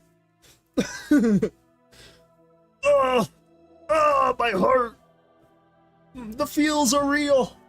2 weeks ago, we didn't even know his name, but when Big Macintosh leaped in front of Zebra Assassin's bullet meant for Princess Celestia, dying instantly, he also leapt into the hearts and minds of every loving and patriotic pony, becoming a paragon of courage, bravery, and self-sacrifice to all of Equestria. Funeral services were held this afternoon in the western courtyard of Ministry Walk. By decree of Princess Luna, Pegasus ponies arranged for a light show. Wow, that's deep. Okay. The safe had opened to reveal 2 exclamation point stealth butts, the last spark batteries I needed, and a variety of ammo clips which, according to the documents found with them, were magically enhanced. Bullets for Little Macintosh, the needle gun, even Calamity's battle saddle, plus 2 types for weapons of caliber I was unfamiliar with.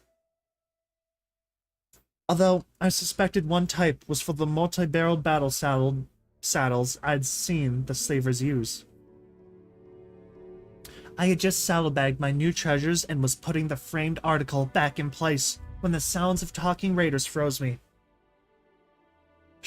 Sure they ain't gonna blow themselves all the hell in back on the landmines, one voice, a stallion. A youthful-sounding mare snorted. Like I'd care all that much if they did. You have any idea what those damn slaves did to my town? I hastily finished replacing the frame and hugged a wall behind one of the empty sets of ammo shelves, ears alert. Ain't y'all from Little Horn? Heard they massacred that place. Nah, but it would have been kinder to. They took all the mares and bucks they could, killed the rest and left them dead, and rotting where they fell. But the colts and fillies? Red-Eye doesn't have any use for kids. So they just left us behind to fend for ourselves. Oh, how fun. After a moment of awkward silence, she continued, Place went bad real fast. Hell, it was bad to start with. So many of us seeing our parents sliced and splattered. But it got a whole lot worse. Got my tail out of there quick as I could. So personally, I'd be more than happy if a good deal of this raiding party died screaming with their legs blown off. Holy cow, they are so specific and graphic with this. I could see the shadows of the two shattered hoof raiders move across the floor of the armory as they walked past, too deep in their conversation to notice if anything was amiss. Yup, I got that, but if Deadeye's trap works, well, I have a whole mess of them slavers as our slaves. Then you can take it out on him. All slow and personal-like. I'm sure Deadeye won't mind if we feel his new rock breakers are missing some non-vital internal organs. Holy cow, are you gonna harvest some kidneys in an ice cube bath? Their voices faded as they turned a corner somewhere out of sight. I let out a breath I didn't realize I was holding. Oh. My mind raced to put together what I just heard. Stonks. Profits. Deadeye's wasn't then. Wasn't betraying Shattered Hoof to the slaves. After all, he was just tricking Red Eye's forces into thinking he was, luring them into a trap. Of course he wanted them to get in without any difficulties. Big cash. Yup. Oh man, that is capitalism, baby. And he was deceiving God into acting against him.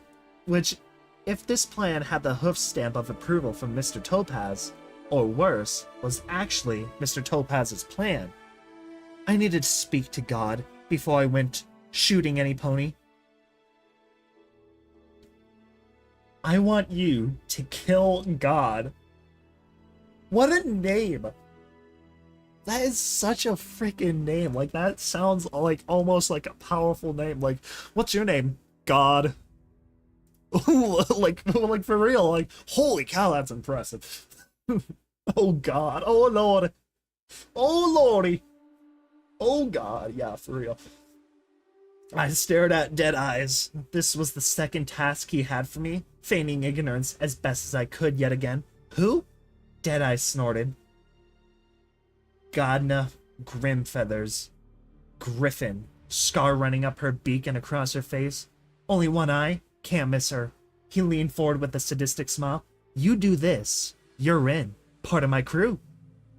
Seeming pleased with himself, he sweetened the deal. Hell, I'll even make you one of my personal guards. You'll get a nice room and some of the better food. I was at a loss for words. He was playing me. I knew it. But I was still totally thrown.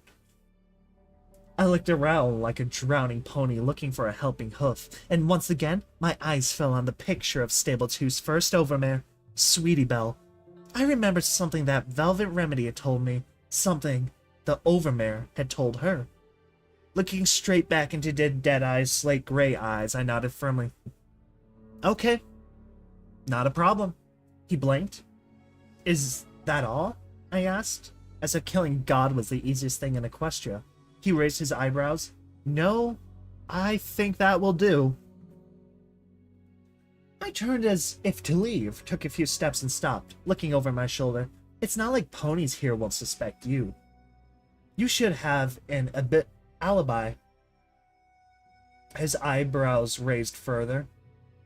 Tell you what, I've got a plan that will take care of your Griffin problem and leave you looking clean. His eyes narrow now. Oh, do you? Please, do tell. Ever heard of a pony named Sweetie Belle? Deadeye's blinked in surprise and then laughed. He pointed at the picture on the wall. Heard of her? I have every song of hers you can find in the wasteland. Do you realize she actually performed here? Right down on that stage. He pointed his hoof in the direction of the mess hall. Take the stairs just outside my office and they'll take you to the balcony where the friendship ward and watch the performance. Wow. I had hoped Deadeye's was at least familiar with the mare he had on his wall, but I never imagined the sadistic bastard was a fan. Yeah, dude, Sweetie Belle went places. I'm just saying. He stopped gushing, his voice turning colder. Why?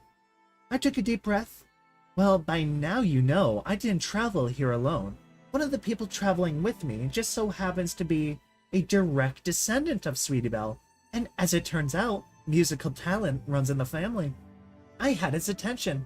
Her name is Velvet, and she's on her way to Manhattan to record some new music for DJ Pone 3's radio station. Wait, that's actually a pretty good idea, and it would give me a way to talk with the Wasteland's most famous buck. I got a smile on my face. I like where this is going. This sounds so cheesy that it will work. Actually, you know what? It doesn't sound cheesy at all. It sounds like it sounds like a pretty thorough plan. What I'm thinking, I think I can talk her into putting on a performance here using that very stage. My mind was racing, trying to put together a decent sounding plan as quickly as I spoke. We'll do it tonight. Invite every pony in to see it, and God no Grimfeathers too.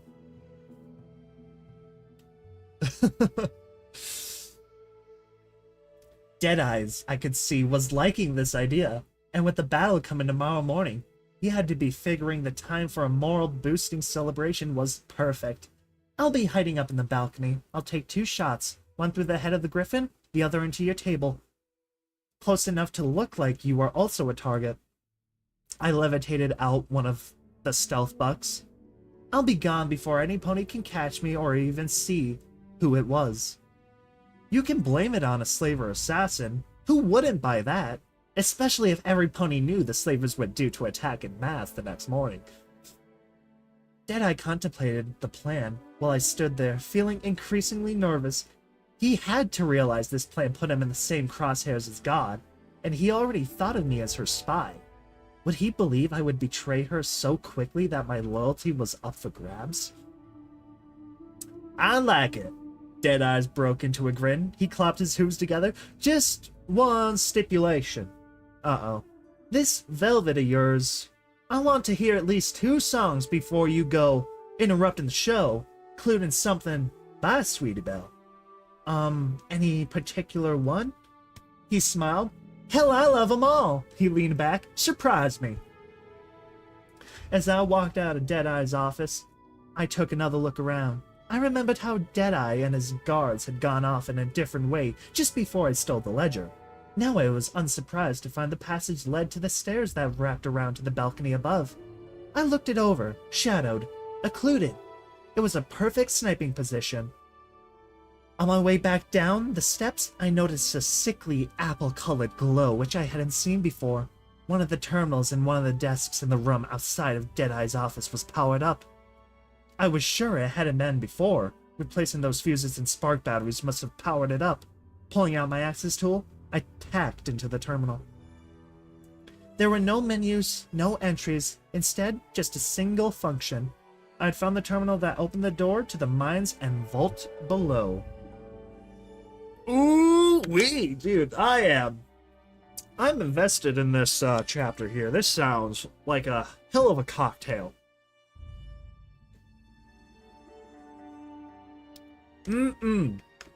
I say, I'm digging it.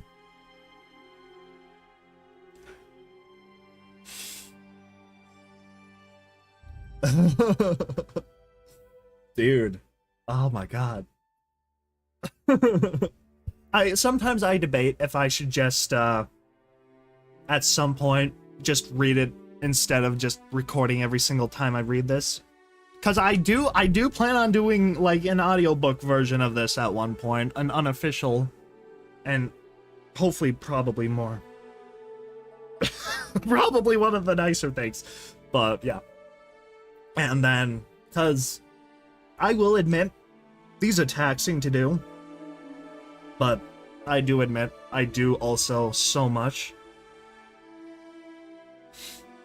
I know, the issue is that just takes so long.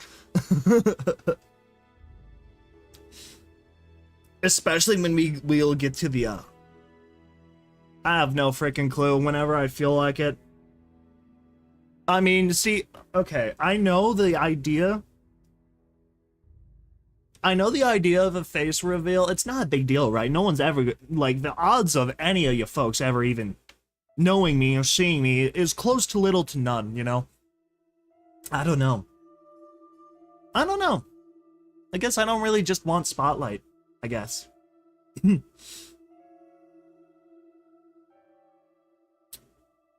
I'll put a bullet through Deadeye's head, I told God. Hey, you know what? Maybe, hey, if we get 50k subs, who the heck knows what I'll do? Who the heck knows? Listen, when we get to 1 million subs, we'll do a face reveal, all right? I'm playing. And then, okay, I gotta get back to the story. I'm too derailed. I'll put a bullet through Deadeye's head, I told God, and another into your table, then use a stealth bug to slip out before anybody can identify me. You can blame it on the slavers who are attacking tomorrow. God was pondering the idea skeptically. Sure, some ponies might still have suspicions, but not the kind they could act on, particularly if you take over and lead them to victory against the slavers. God shook her head. I've gotta hand it to you. You're one hell of a devious plotter. I felt a rush of pride and then immediately questioned if enjoying such praise spoke good or ill of me. Dude, I have to admit, sometimes I get like really zoned in, like where I'm caught doing like an accent or something, and like I just keep dragging it out. Oh, I love it. It's so much fun. So much fun. I'm not doing really any accents, but that one guy's voice, holy cow. I was in the zone.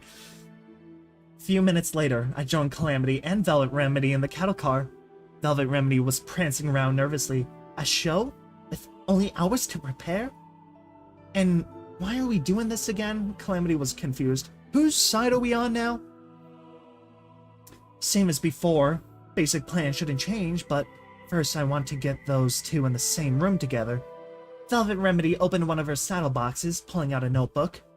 What songs will I do? Most of my music isn't really Raider appropriate. Somehow, I don't think songs about peace and love, nobility or freedom are really their flair. Their fare. Calamity whinnied. Well, most of the lot are escaped slaves.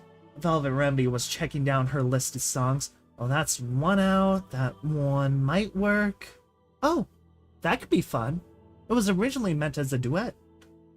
I read in an old magazine that Pinkie Pie and Vinyl Scratch once performed it at Hoofbeats.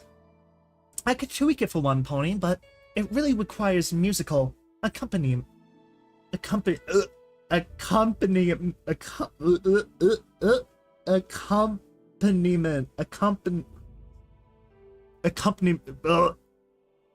it. Nope.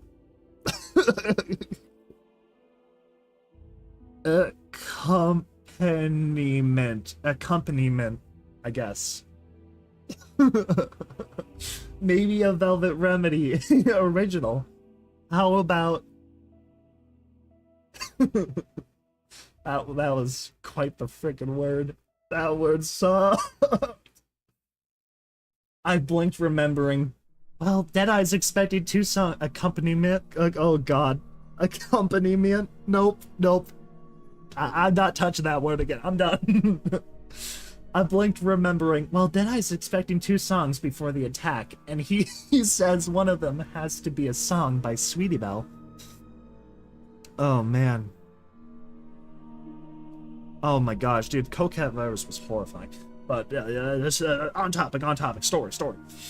I blinked. Oh, nope. I spent two songs before attack says one has to be a song by Sweetie Belle. Velvet huffed. And you were going to tell me this when? Just now? She nickered. I don't like that. I don't like that. I don't like that word. Really wish...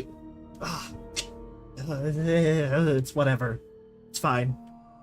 Great two songs, only to be my great etc. grandmother. Well, at least I know most of those by heart, but the other?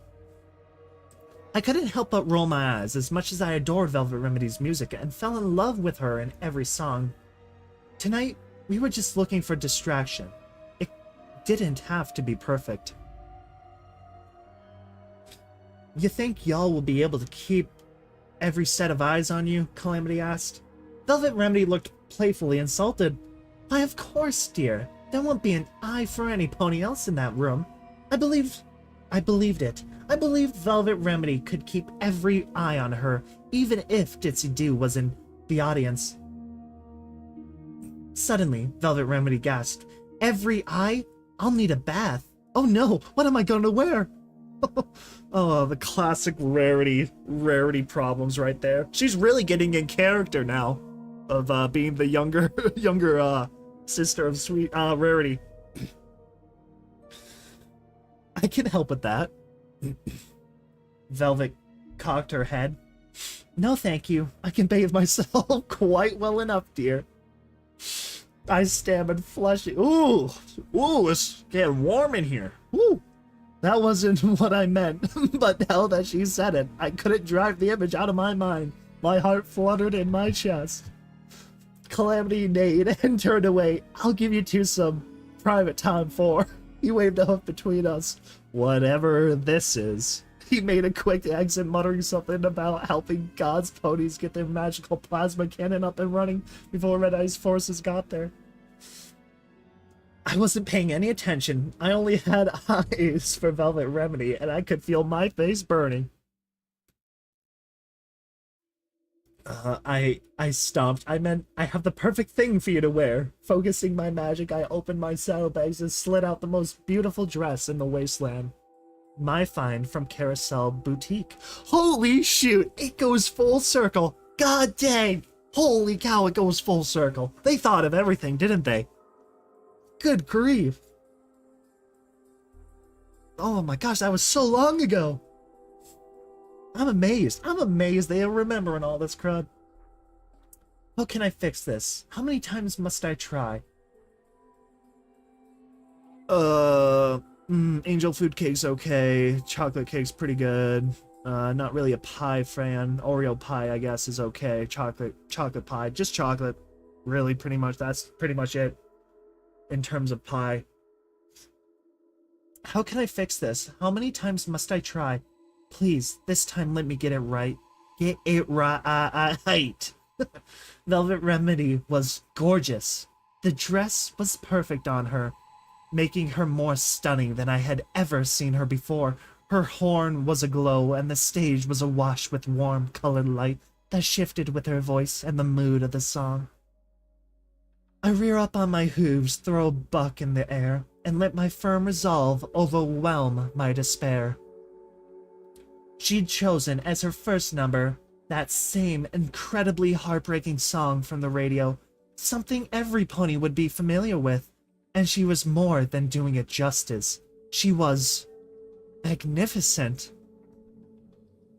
I crouched on the balcony, covered in the ever-disgusting matter cover Sats. Was ready. My sniper rifle was loaded and tucked at my side. I actually hated myself for planning to ruin her performance.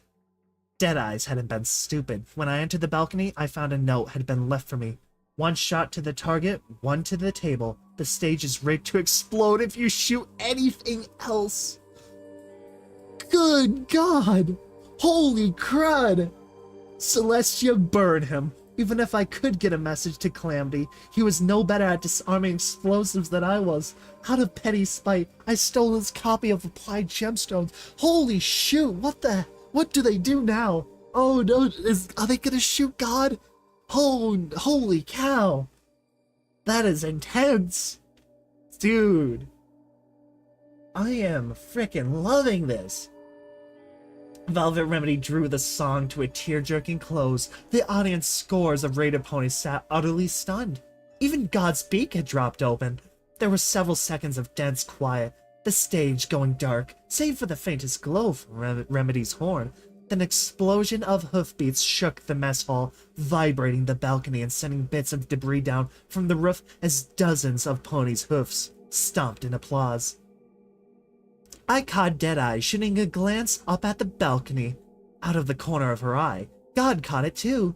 She dipped her beak into a tin drinking cup, her gaze never leaving him. The tension is real, I know. The music began to swell from the stage, an orchestra and a single horn. Velvet Remedy began clapping a hoof on the stage, setting a rhythm. Soon, most of the ponies in the hall were matching her stomp. Enough of this slow stuff. Who's here to party? She bellowed out, drawing a roar from the crowd. My ears were up, my eyes widened, and for a moment I completely forgot about the sniper rifle at my side. All that matters was that I didn't recognize this music. I'd never heard this song. Gallop, don't trot, night's burning hot, don't make me wait to go. Bands playing loud, screams of the crowd. This here's what feeds my soul. If you're not smiling, you're not trying. Start a riot, don't be quiet. Hoof to the floor, just give me more. I need my rock and roll. Holy cow. Holy cow. By Celestia's grace, she's going to set off any explosives under that stage herself. Oh my freaking god! I floated out my sniper rifle, now terrified of letting her complete the song. With the light and sound now bursting from the stage, Velvet Remedy absolutely had every pony's and Griffin's attention. By Luna, I could probably start shooting and no pony would notice until half the room was down. Well, if the stage didn't go up in a fireball. Don't be lazy, just go crazy. Why don't you get that? It's a party. Following into the perfection of my Pip-Buck's targeting spell, I locked onto a sequence of 3 targets. Blam. Blam. First shot tore through the tin cup, splashing God with her drink and dug into the table. Before any pony could react, the second ripped the top half of Deadeye's head clean off, splattering several of the ponies in front of him. My third target was Velvet Remedy, who'd glowed with a light, not of her own making, as I telekinetically shoved her back through the heavy curtains and off stage. True to Deadeye's word, the entire front of the stage detonated in a roar of fire and splinters. Not a breath later, waves of ponies in the front row fell. I saw God stagger, bleeding from a wooden shrapnel. I activated the stealth buck and galloped silently towards the stairs from below. I could hear some pony yelling. It's the slavers, they're attacking early. Completely fair assumption, I thought as I hit the stairs. I was halfway down when an explosion from somewhere outside let me know the panicking pony hadn't been completely wrong. As I raced for the terminal, my mind boggled at the coincidence, but no. I realized as I got to the desk and activated the terminal's signal function, it wasn't coincidence at all. Red-Eye slavers weren't going to trust Deadeye's, just as Deadeye's planned to betray them. They must have always intended to attack early, and right now, every single pony was in here. In accordance with the plan, even God was in attendance, as were her loyalists. We'd pulled all the ponies into one place and left the outskirts and guard posts undefended. Of course, they would attack now. Ooh. Ooh. Holy cow. Dude, what the hell? This is insane. This is so good. I'm in the zone now. I have to keep going. The stealth buck was just wearing off as I dashed into the room behind the curtains. I found Velvet Remedy pulling herself out of the pile of skeletons. Her perfect dress had bones hanging from it. Panting, I apologized, explaining about the note. She waved it off. Oh, that's quite all right. I'd much rather be buried in a pile of skeletons than actually join them. With a smile that melted my heart. Thank you, little Pip. Then as an afterthought, couldn't let me finish the song, though. Dude. Sheepishly, I was afraid you'd set off the explosives yourselves. I looked back towards the curtains from the flickering light around the edges. The front side of the curtains was on fire. They were thick enough that the flames hadn't chewed their way through yet. I looked up. Black smoke was beginning to coat the ceiling. On the other side of the curtains, I heard gunfire and magical energy blasts being exchanged. I looked around for Calamity. The rust-colored Pegasus galloped in a moment later, his black cow pony hat nearly falling off. A key dangled from a chain between his teeth. The Velvet Remedy rolled her eyes with a laugh. You actually stopped to get the key?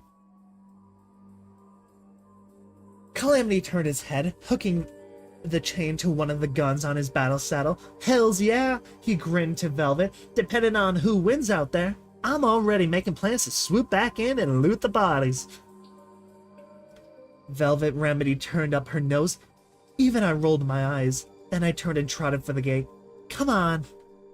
Calamity bit the tip of my tail, stopping me. Whoa there, Dumpling. He nodded his head towards the gate. I turned to look.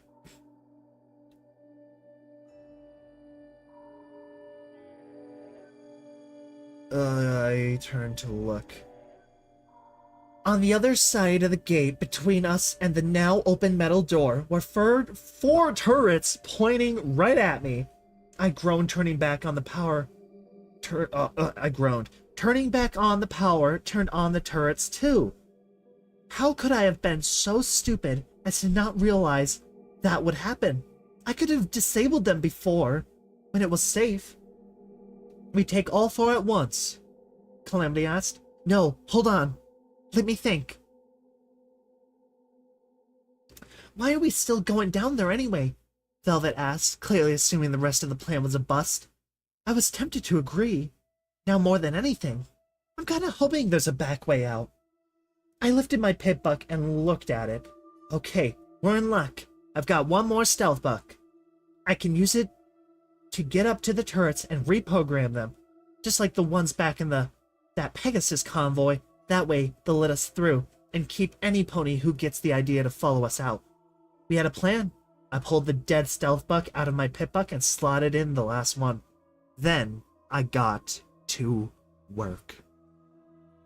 Dude, I'm not gonna lie, there's one thing I freaking hate about 4, it's not being able to program the turrets once you run up to them. I freaking hate that. Why do I have to go to a terminal to do it? Why can't I just do it in front of them? Why can't I just run dead line straight into the turret's gunfire and then reprogram it while it's shooting me? Like, come on.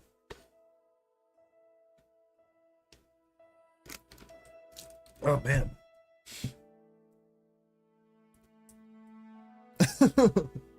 Freaking love this story, dude. Okay. We found ourselves...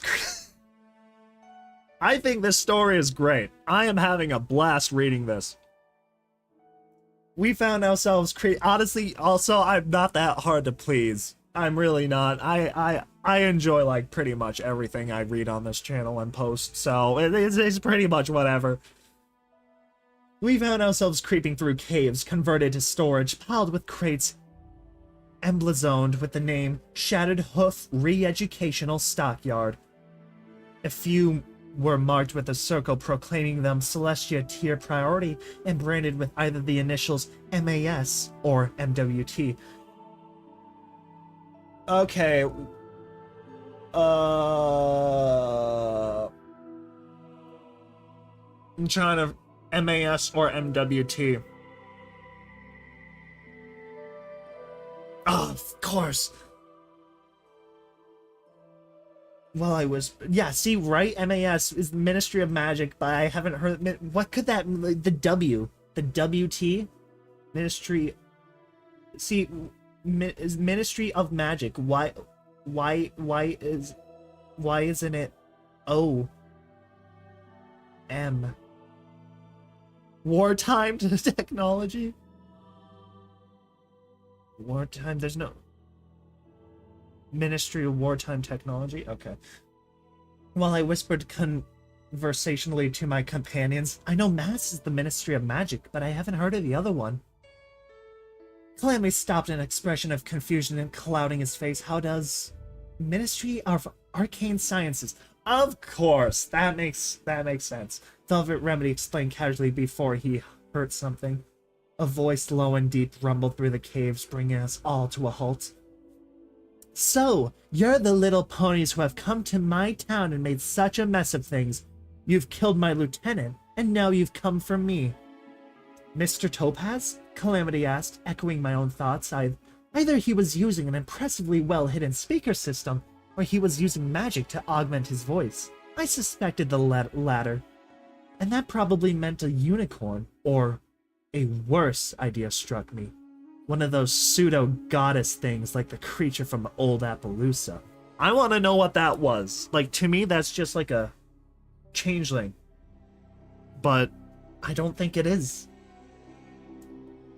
And here I was, all out of boxcars. Oh yeah, because they got squished by a freaking boxcar. I quickly passed out the magical ammo, giving a prayer to Celestia and another to Luna.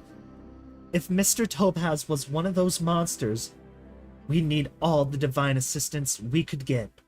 Calamity quickly changed the load on his battle saddle.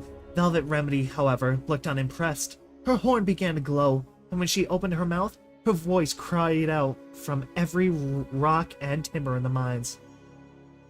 Is older than the changelings, but holy shoot! God dang, that is an eye-opener. That is interesting. Let's see. Changelings got introduced only in Season 2. This is written in 2013, which I'm pretty sure is when the show aired. The show aired in either 2013 or 2010. But I believe this was written in the same year as the show's airing. I believe anyway. Not impressed. Her knicker rang off the walls. Velvet Remedy turned down the awesome until her voice was only a little more terrifying than his. Now why don't you be polite, stop playing games, and come out to say hello? Okay.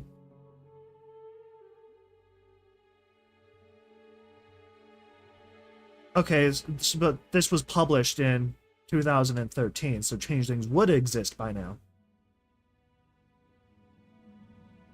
I floated up Little Macintosh and prepared for the appearance of what I had now convinced myself was one of those pseudo-goddesses. This chapter here, well, you know what? We'll take a look. We'll take a look after we're done. I floated up Little Macintosh and prepared for the appearance of what I had now convinced myself was one of those pseudo-goddesses. As the orange-scaled dragon loomed around the corner, licking his teeth, I realized I was very wrong. Oh my gosh, a doc file! Holy cow! Good grief, that sounds crazy. Well, Calamity shouted, as his wings propelled him down the caverns faster than Velvet Remedy or I could gallop. At least he's not a full-grown dragon. I poured on the speed, somehow managing to keep up with Velvet Remedy.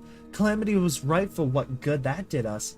Mr. Topaz was slightly smaller than a train car, not counting his sharply spiked tail. He could swallow me in one bite, but for Calamity, he might require two. I didn't see how that benefited him much. Using my magic, I ripped another support beam out of the wall as we raced past. I could hear rocks crashing down as the ceiling caved in. I wasn't stopping him, but at least I was slowing him down enough to stay ahead of those teeth. We could have tried diplomacy, Velvet cried out as she ran for her life, if Calamity hadn't shot him first. I can only imagine like that's some Indiana Jones crud going on here. Oh, honestly, no, this is your classic, like, cartoonish dialogue.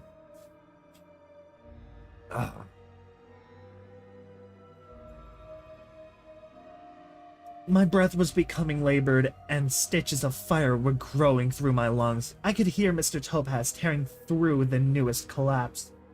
Left ahead, I gasped. I was unable to stop and check my Pip-Buck's automap, but my eyes forward Sparkle's compass indicated we were circling around.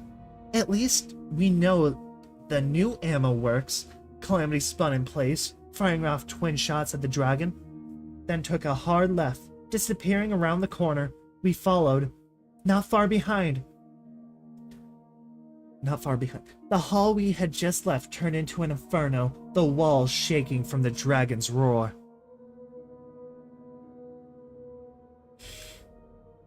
The ammo was working. The shots punched right through the dragon's armored hide, but he was so big that they mostly just seemed to make him mad. Without slowing, Velvet laughed as we ran past a large metal door. Well, there's your vault. Anybody want to stop and open it? Smart-ass rhetorical question. Oh, frickin' Velvet, you scumbag. That's honestly something I would probably do. Just try to crack a joke in that scenario. Oh, gosh. That's so me. Ugh, okay. Calamity stopped at the next junction, hovering in a nicely controlled panic. Little Pip, which way? Should be right this time. At least I really hope so. If not, I was sending us into a dead end with extra stress on dead. Calamity disappeared down the right passage.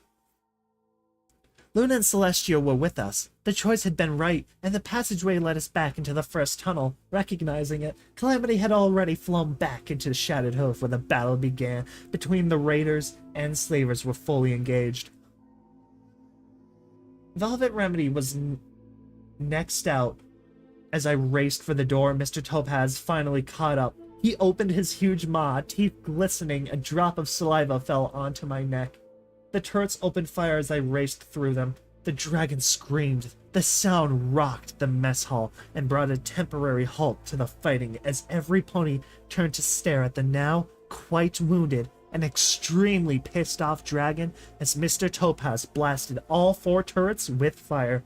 Internal components melted with a static hiss and they stopped. I felt the fire wash over me, my coat blackening, my skin blistering under the heat. One of my saddlebags caught fire. My heart was pounding like it was going to explode. My sides burned from exertion. I tried to yell out to the others, but I couldn't get the breath. I wasn't going to make it outside before I collapsed. I veered away from the others as the fire began spreading from the saddlebags to the harness that held my sniper rifle. I was running for a hallway too narrow for the dragon. Behind me, the mess hall was washed in flames. Mr. Topaz was burning to death. Slaver and raider ponies alike. And then, the dragon was gone. Holy cow. Dude, that's freaking wild. Mr. Topaz the frickin' dragon. Honestly, I should have expected that. That's completely my fault for not being able to predict a name like Topaz being related to a dragon. Like, for literally, Ember is named Ember, for crying out loud. Mr. Topaz the dragon. Makes sense.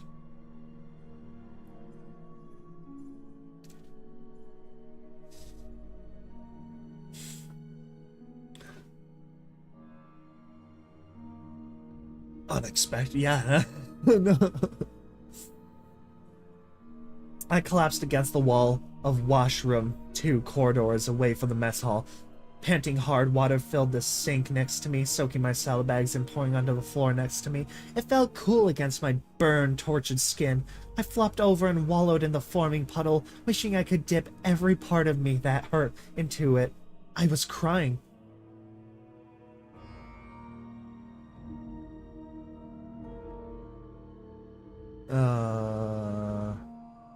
The dragon, I assumed, had headed back into the mines. He could fly around the mess hall all he wanted, but the rest of the halls were too narrow for him. He was probably born down there, or...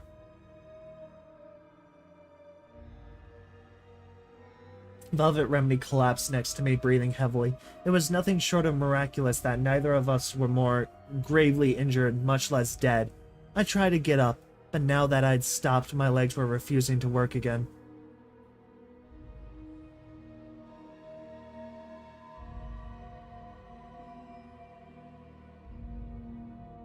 Oh my gosh, dude, this is wild. This is only a chapter. This ain't even the full story. I am not looking forward to the day where I have to read 37,000 words in one chapter.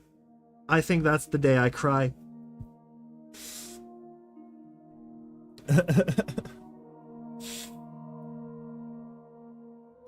You know, folks, if something's bothering you, just don't say anything. Just stop talking. And then the problem will resolve itself. You know, just a little heads up. A little resolve right there. Resolution works on the internet. Let's see. He was probably born down there. Velvet Remedy collapsed next to me, breathing heavily. It was nothing short of miraculous that neither of us were more gravely injured, much less dead. I tried to get up, but now that I'd stopped, my legs were refusing to work again. Where's the dragon? I panted, searching for confirmation of my theory. Velvet Remedy just shook her head. She didn't know. Where's Calamity? I don't know. Lost track. Damn it, Calamity wasn't foolish enough to go back down there after him. Or the vault. Was he? No, of course not. He just got separated, that's all. But the slavers and raiders were still going at each other in the yard. It wasn't safe to stand around in the rendezvous point. Would he fly back to Junction R7 and wait for us there, or engage the ponies fighting in?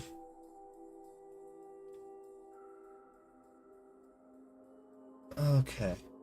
Oh, blessed Luna. I thought it said, oh, biased Luna. Classic Luna being biased. Little Pip, Velvet Remedy, as exhausted as she was, held her ears alert. Why do you feel bad for slavers? Okay, that's a lot better. That's a lot better. I had some questions for you. I had realized that the giant hole torn in the razor wire over the yard must have been the work of the dragon, and that led me to the cargo elevator. The dragon's going to come up through the rock yard. I hissed in pain as I tried to move. Velvet Remedy looked to me with alarm. Little Pip, here, let me... She weakly opened one of the yellow medical boxes she used as saddlebags and pulled out the very last of our healing bandages, as well as a syringe. This will dull the pain, she panted slowly. Trust me. You'll need it. She was very right. The painkiller helped. I screamed anyway. Oh my gosh. When Velvet Remedy had finished, I felt lightheaded and my vision was blurred with tears. I moaned weakly, my knees trembling as I finally got to my hooves. Little Pip, you're in no condition. But there was no conviction in Velvet Remedy's voice, just sorrow. She knew as well as I that we couldn't stay here, and she knew I had to try to help Calamity. Oh, I'm reading it. I am reading it. I'm reading it. Let's see. Dude, Little Pip has been shot, burned, shot a lot, just shot a lot and burned. Shot a lot, burned, shrapnel, you name it. They've been through the ringer. They've been processed. I'm surprised they're not like Swiss cheese at this point. Okay, hold on. Pills inside, things I whisper, flowing them into my mouth. I stuck my head under the waterfall spilling out of the faucet and swallowed them without chewing. It took a few moments, long enough that I feared it wasn't going to have the effect I needed. A burst of energy flooded through me. I felt stronger, faster, less exhausted, and more awake. This was good. This would definitely do. I'm amazed that... Yeah, nothing's killing Little Pip. They have that thing called plot armor, which is the most powerful spell any unicorn can have. Let's see. Turning Velvet Remedy.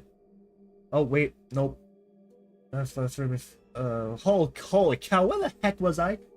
It took a few moments long that I feared I wasn't gonna have the effect I needed. A burst of energy flowed through me. I felt stronger, faster, less exhausted, and more awake. This was good. This would definitely do. I lifted my stove saddlebag out of the sink and back into my flanks, hissing as they rubbed against my biscuit. Oh, that's how you get a rat. Oh, that's got a singe. On second thought, I thought lifting it off and letting it float beside me. That's probably better. Turning to Velvet Remedy, I made an effort to keep from sounding bossy. Velvet, would you please try to find Calamity? Just be careful. Don't get caught by any pony. She nodded. What are you going to try to do, Little Pip? I glanced towards the door. I'm going back down. I'm going to get to that vault. If we're lucky, there will be something inside that will give us a chance against that dragon. But Velvet Remedy frowned. Little Pip, you don't have the key. With a smile. When have I ever needed a key to get past a lock? Cue like the laugh track. Oh, you. Oh, Little Pip. Classic Little Pip. Oh, man. The mess hall was a slaughterhouse. The charred frame of the stage was still licked with flame. The air was choked with smoke, the smell of roasted ponies. Some of them still on fire tried to strangle me. Holy cow, that's hot. Literally. I was in a hurry, but I still took the time to snag a few of the randoms. Less damaged weapons from the floor before I made my way past the heat-twisted gate and slag turrets. Behind me, the flame-broiled crossbeam that once held the stage curtains came crashing down. I made my way towards the vault. Turning a corner, I found myself face to face with a pony in leather armor, wielding a magical energy lance. I couldn't tell which side She had been on, but it didn't matter. She immediately dropped into a combative stance. Holy cow, we're going up against a Dark Souls boss here. Holy cow.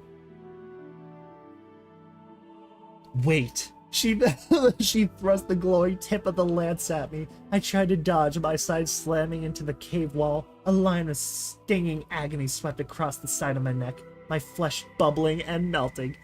Ah! The pony backed up, swinging the tip of the magic lance towards my head. I dropped to my belly, the lance passing over me, and flung my saddlebags into her face. The pony stumbled back. Dude, this is quite the Dark Souls boss. Holy cow. As she recovered, I kicked into Sats and aimed one of the random weapons at her. My heart sank as I realized it was a magical energy rifle that had no idea how to fire it. The pony thrust the lance towards my eyes, and I swung the rifle into its path, deflecting it. The rifle hissed and warped where the lance's tip connected. I dropped everything I was floating and charged the pony.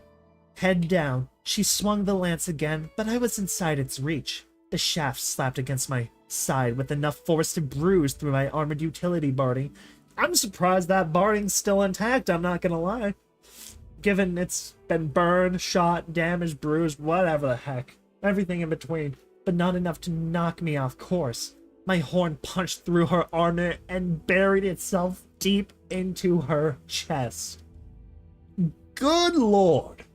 Holy cow. Oh yeah, this story's going. I'm not reading the whole thing in one go. Hell no.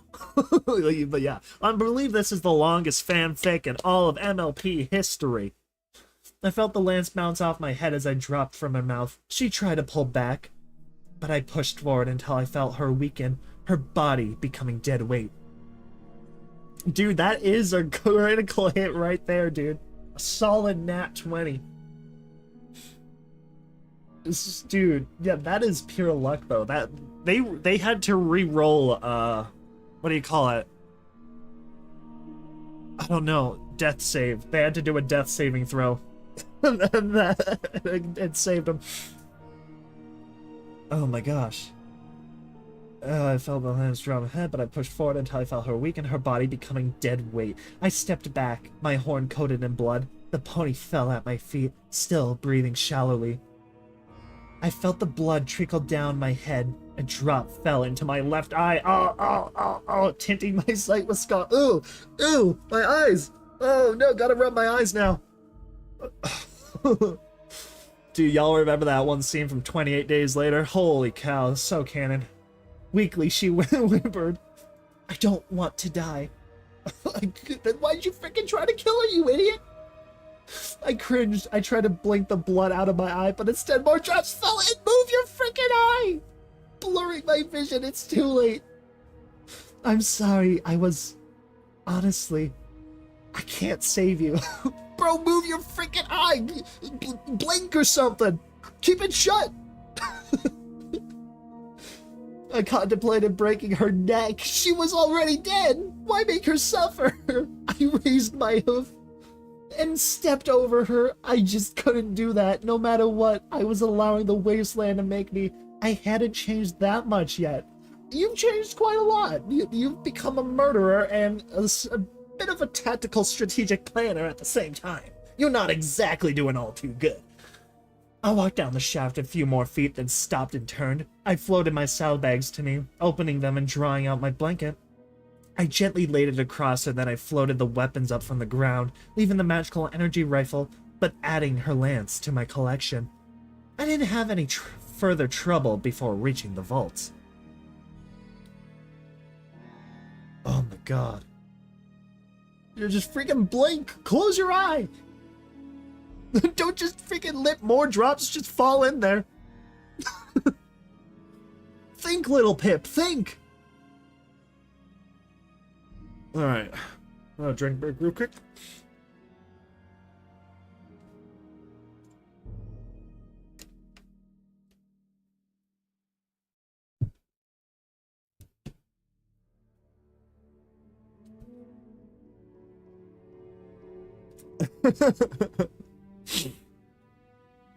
The tumblers fell into place and the metal door to the vault unlocked with a click. and then all the alarms went off. Apparently, while I didn't need a key to open this door, I did need to do it so quietly. I planted my 4 hooves on the heavy metal door. If y'all think about it, I've basically read more than your, like, average episode script for a show.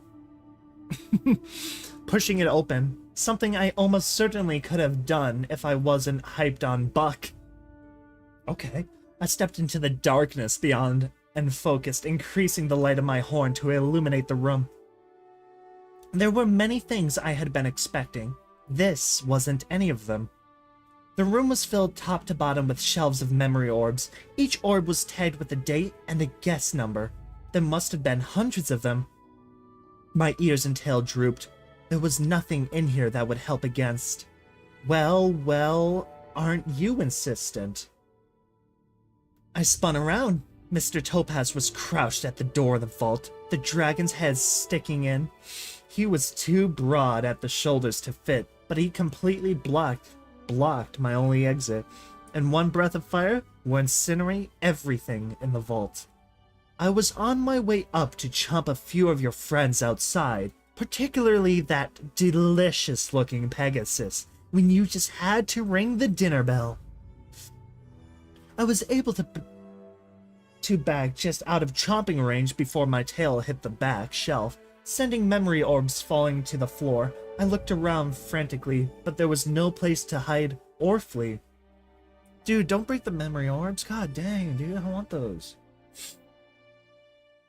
You just had to get yourself eaten first. I admire that perseverance, the dragon joked wickedly. First, Mr. Topaz was sadistic, but at least he was talkative. If I could keep him speaking, maybe I could figure a way out. I tried racking my brain for some telekinetic trick that could save my hide. Gemstones are dessert, of course. You ponies, you're the main course, the dragon scowled, making me want to scream. Of course you went and mucked everything up. I spent all this time and effort ensuring a harvest perfect for a final pre-sleep meal. And now most of them are dead. His glare was filled with hatred. You little ponies taste so much better alive. I backpedaled, pressing myself into the shelf, knocking down dozens of the little mystical orbs which scattered across the floor, rolling in all directions. The dragon's gaze was drawn momentarily to one of the rolling balls. What exactly were you expecting to find in here anyway, mountains of gems? Because you thought I'd enjoy needing to call down that imbecile Deadeyes every time I got a bit peckish. Did you even look in the crates? No? He laughed, the breath of his merriment heating the room until I felt I would faint. I lost all focus, my saddlebags and collected weapons clattering to the ground. He glanced at them with amusement. Or was it weapons? Did you hope to find a magical shotgun of dragon slaying, perhaps? Because there would ever be any dragon suicidal enough to keep something like that around the house. No, I said again, although this time he had been fairly on the nose. The dragon reached into the room and flicked one of the orbs at me with a claw. Go ahead, try one. You died for this, after all. I was going to die. Hesitantly, I reached a hoof towards one of the orbs, but then drew it back. I was sweating profusely. The heat in the room was draining my strength. Soon I wouldn't be able to stand, and still, the only strategy I had was to keep him talking. What are they? Confessions. The dragon smiled cruelly. Seems the old mayor of your Ministry of Morale didn't exactly trust normal methods of interrogation. Some incident in her youth or something. So instead, they trained up unicorns like yourself to sift through Pony's memories, find the condemning thoughts or experiences, and rip them out for public record. Didn't want any innocent ponies getting sent to Shattered Hoof, after all. What? But that's... Of course, not every pony came out of the process in the same condition they went in. Mentally speaking. But what is it you ponies say? Can't bake a pie without dicing some apples? He laughed again. This time, I did lose consciousness. Only for a moment, I think. But I found myself laying on the floor with no memory of falling. That's awful. The dragon stopped laughing. You see, little Pip, look at what you ponies are doing to each other up there. Look at what you did to each other in here. What makes you think your pathetic, wicked species is worth being anything other than dragon food? I tried to get up. I just couldn't. The heat was making all my burns blaze in agony. I felt like I was on fire again. Only this time, it was worse. I cried out. The dragon was going to eat me. There were no options, no tricks, no other ways out. I was going to die here. Like this. Alone in a tiny metal room. Underneath a prison. But still, I tried to answer. Not all of us are bad. Some of us are good. The dragon snorted, adding smoke to the heat. Yeah, I can see that. He was staring at me, and it took a moment for me to realize he was staring at my horn. The heat had caked the blood. Mockingly, he offered, well, I suppose some of you are good. With ketchup. Makes you little ponies nice and slippery going down. I cringed, fearing he would laugh again. The air was almost too hot to breathe. Although, personally, I prefer mustard. The mineshaft outside erupted in green liquid fire, the blast catching the dragon in the side with enough force to yank his head out of the room, sending him sprawling. Yeehaw! Yeehaw! Blessed cool air swam into the room, clearing my head. That was Calamity's voice. How do you like them apples? Calamity flapped into view, carrying the magical plasma cannon from Junction R7. Here, little Pip. Boy, am I glad to see you're okay. Sorry it took me so long to get back. These things are heavy when not properly mounted. The monstrous tri-barreled weapon was bigger than he was, strapped to his underbelly with its power array attached to the top of his battle saddle with rope. Holy crud! Holy shoot! I found myself giggling half hysterically. You look ridiculous. Well, yeah. Calamity's jovial voice cut off. Oh, you have got to be kidding me. What? He's getting back up. Run! Run was a bit more than I could manage. A third of my body felt like it was being held to a flame. I staggered trying to focus, my saddlebag starting to lift. Calamity fired again, the blast from the cannon obliterating the air, the kick sending the Pegasus pony hurling backwards. The dragon roared in pain and rage. Glorious Luna, what does it take to kill one of these things? Telekinetically grabbing the rest of my possessions, I dashed out the door. Calamity was biting off the ropes holding the cannon. Can't carry you and this at the same time. Dude. I looked back. The dragon was badly wounded, possibly mortally. One of his wings was warped and deformed. The scales on his side had melted back against his ribs. One of his legs was a deformed stump, and still he was getting back up. His eyes filled with rage, he opened his mouth to bellow fire. Holy dude, absolute Pegasus, dude. This is, dude, he's like bulk biceps, dude. That's peak Pegasus physique right there, dude. God dang, the Pegasus used to fly these babies for miles. Oh man, the fire was only a fraction of the blast he had managed before.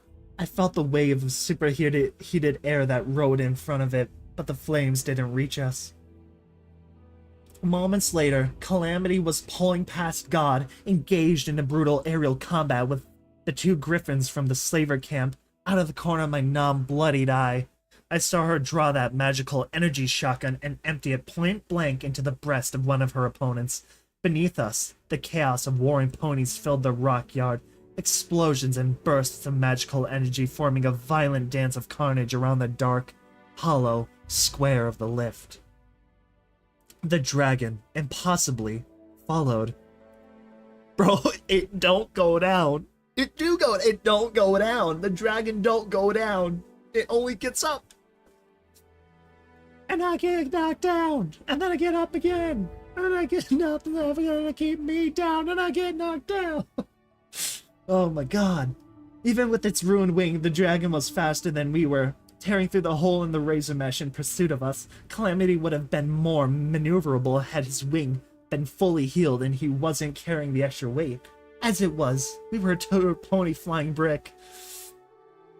Oh my god.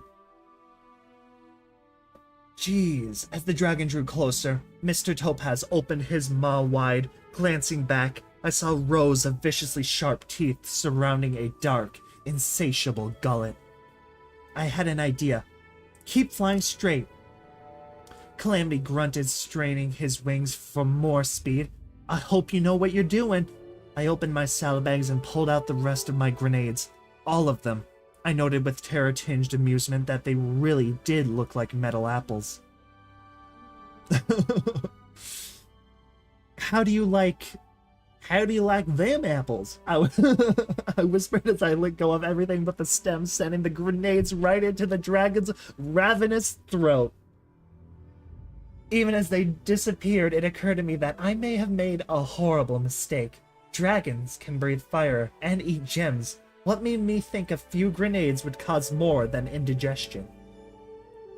Who knows, maybe it'll be the last indigestion. A moment later, I learned my reservations were right, as the grenades did absolutely no harm to the healthy parts of the dragon, but blew out his damaged side, warped and deteriorated by potent assaults of magical plasma in a blast of sick gore.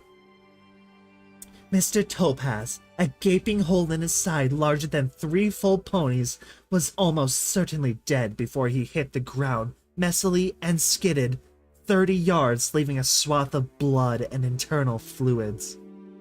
Calamity turned and banked, taking us back to the junction.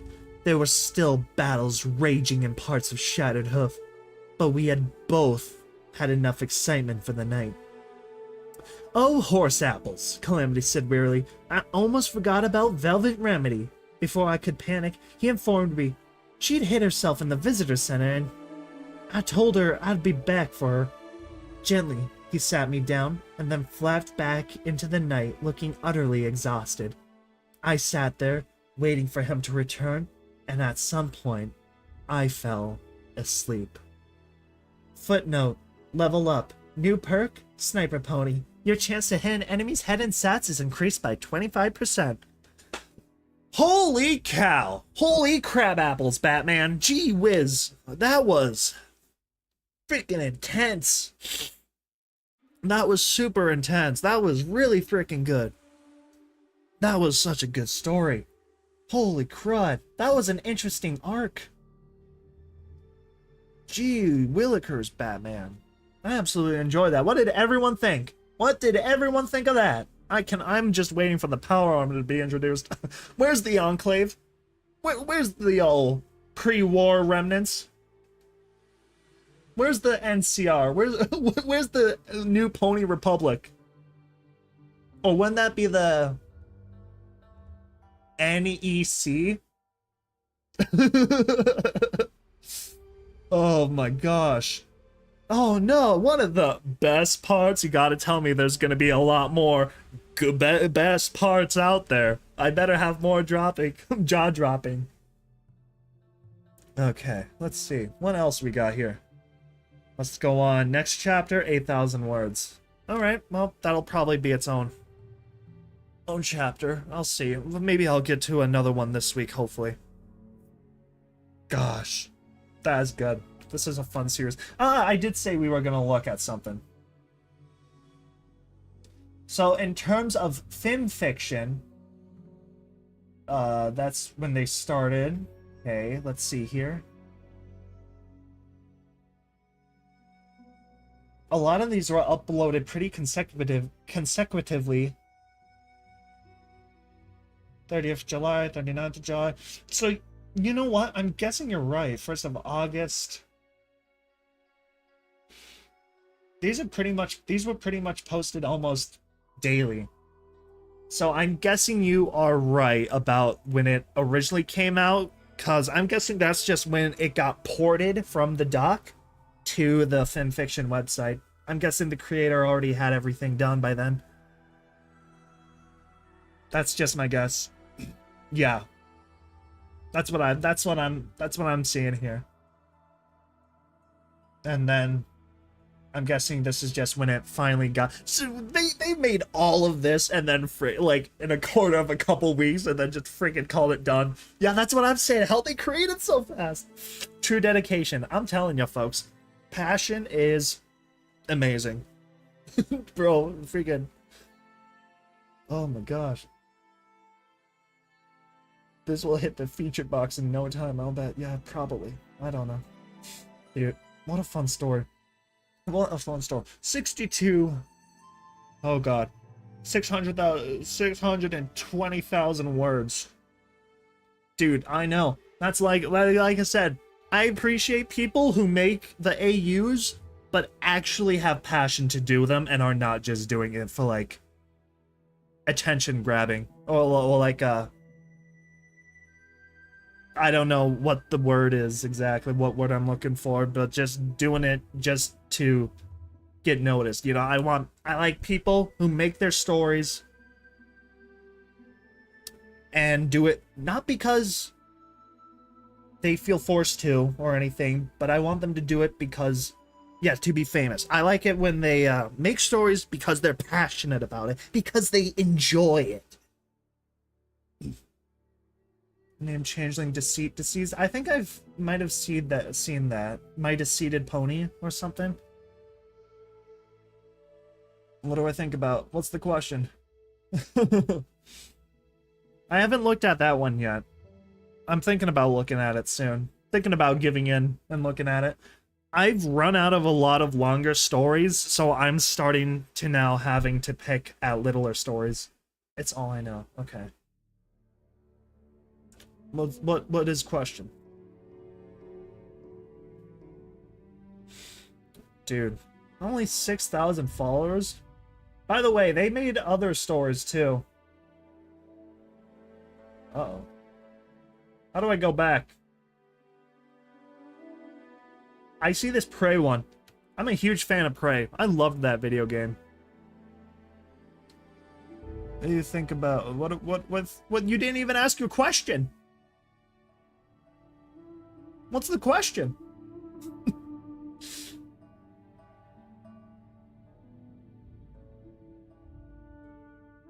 Oh, this is dude. There is nothing about this image that doesn't speak the Prey game from 2017. This whole thing, from the writing to the moon to this background to these white spots, that says everything. What do you think about it? Oh, what do I think about what? The story? I think the story's great. I'm enjoying the story. The story's awesome. Gosh. Holy cow. Look at that. Adventure of Daring Do, Fallout Equestria. This is the main one. I can't believe how many. Oh, yeah. No, dude. Prey is easily one of my most favorite games. I absolutely love that sucker. From 2017, I'd give it a shot if I were you. I'd grab that on sale if you can. It's absolutely worth it. I'd play it over and over again. Very fun. Or you can just watch Markiplier play it or something. I do that too. When I can't be bothered. Honestly, these days for me, it's like I have an unrealistically huge Steam library. I have not made a lot of wise decisions, but I don't even touch half the games I own these days. Like the universe. We'll probably finish Fallout if you ever finish. Yeah. And like the universe. Pink Eyes after it. What the heck is Pink Eyes? Is that another Fallout Equestria spinoff?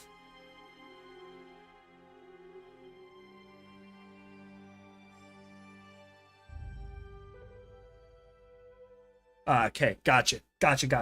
All right, well, I am going to call this one here. It has been 2 hours and 40 freaking minutes. So, yeah. Thank you all so much for stopping by. Hope to see you folks in the next one here. I'm not sure when we'll do the next one, but it's shorter, so I might be more up for it. Maybe we'll do it this week, maybe in 2 weeks from now. Who the heck knows? Bye, everyone. Bye-bye. Bye.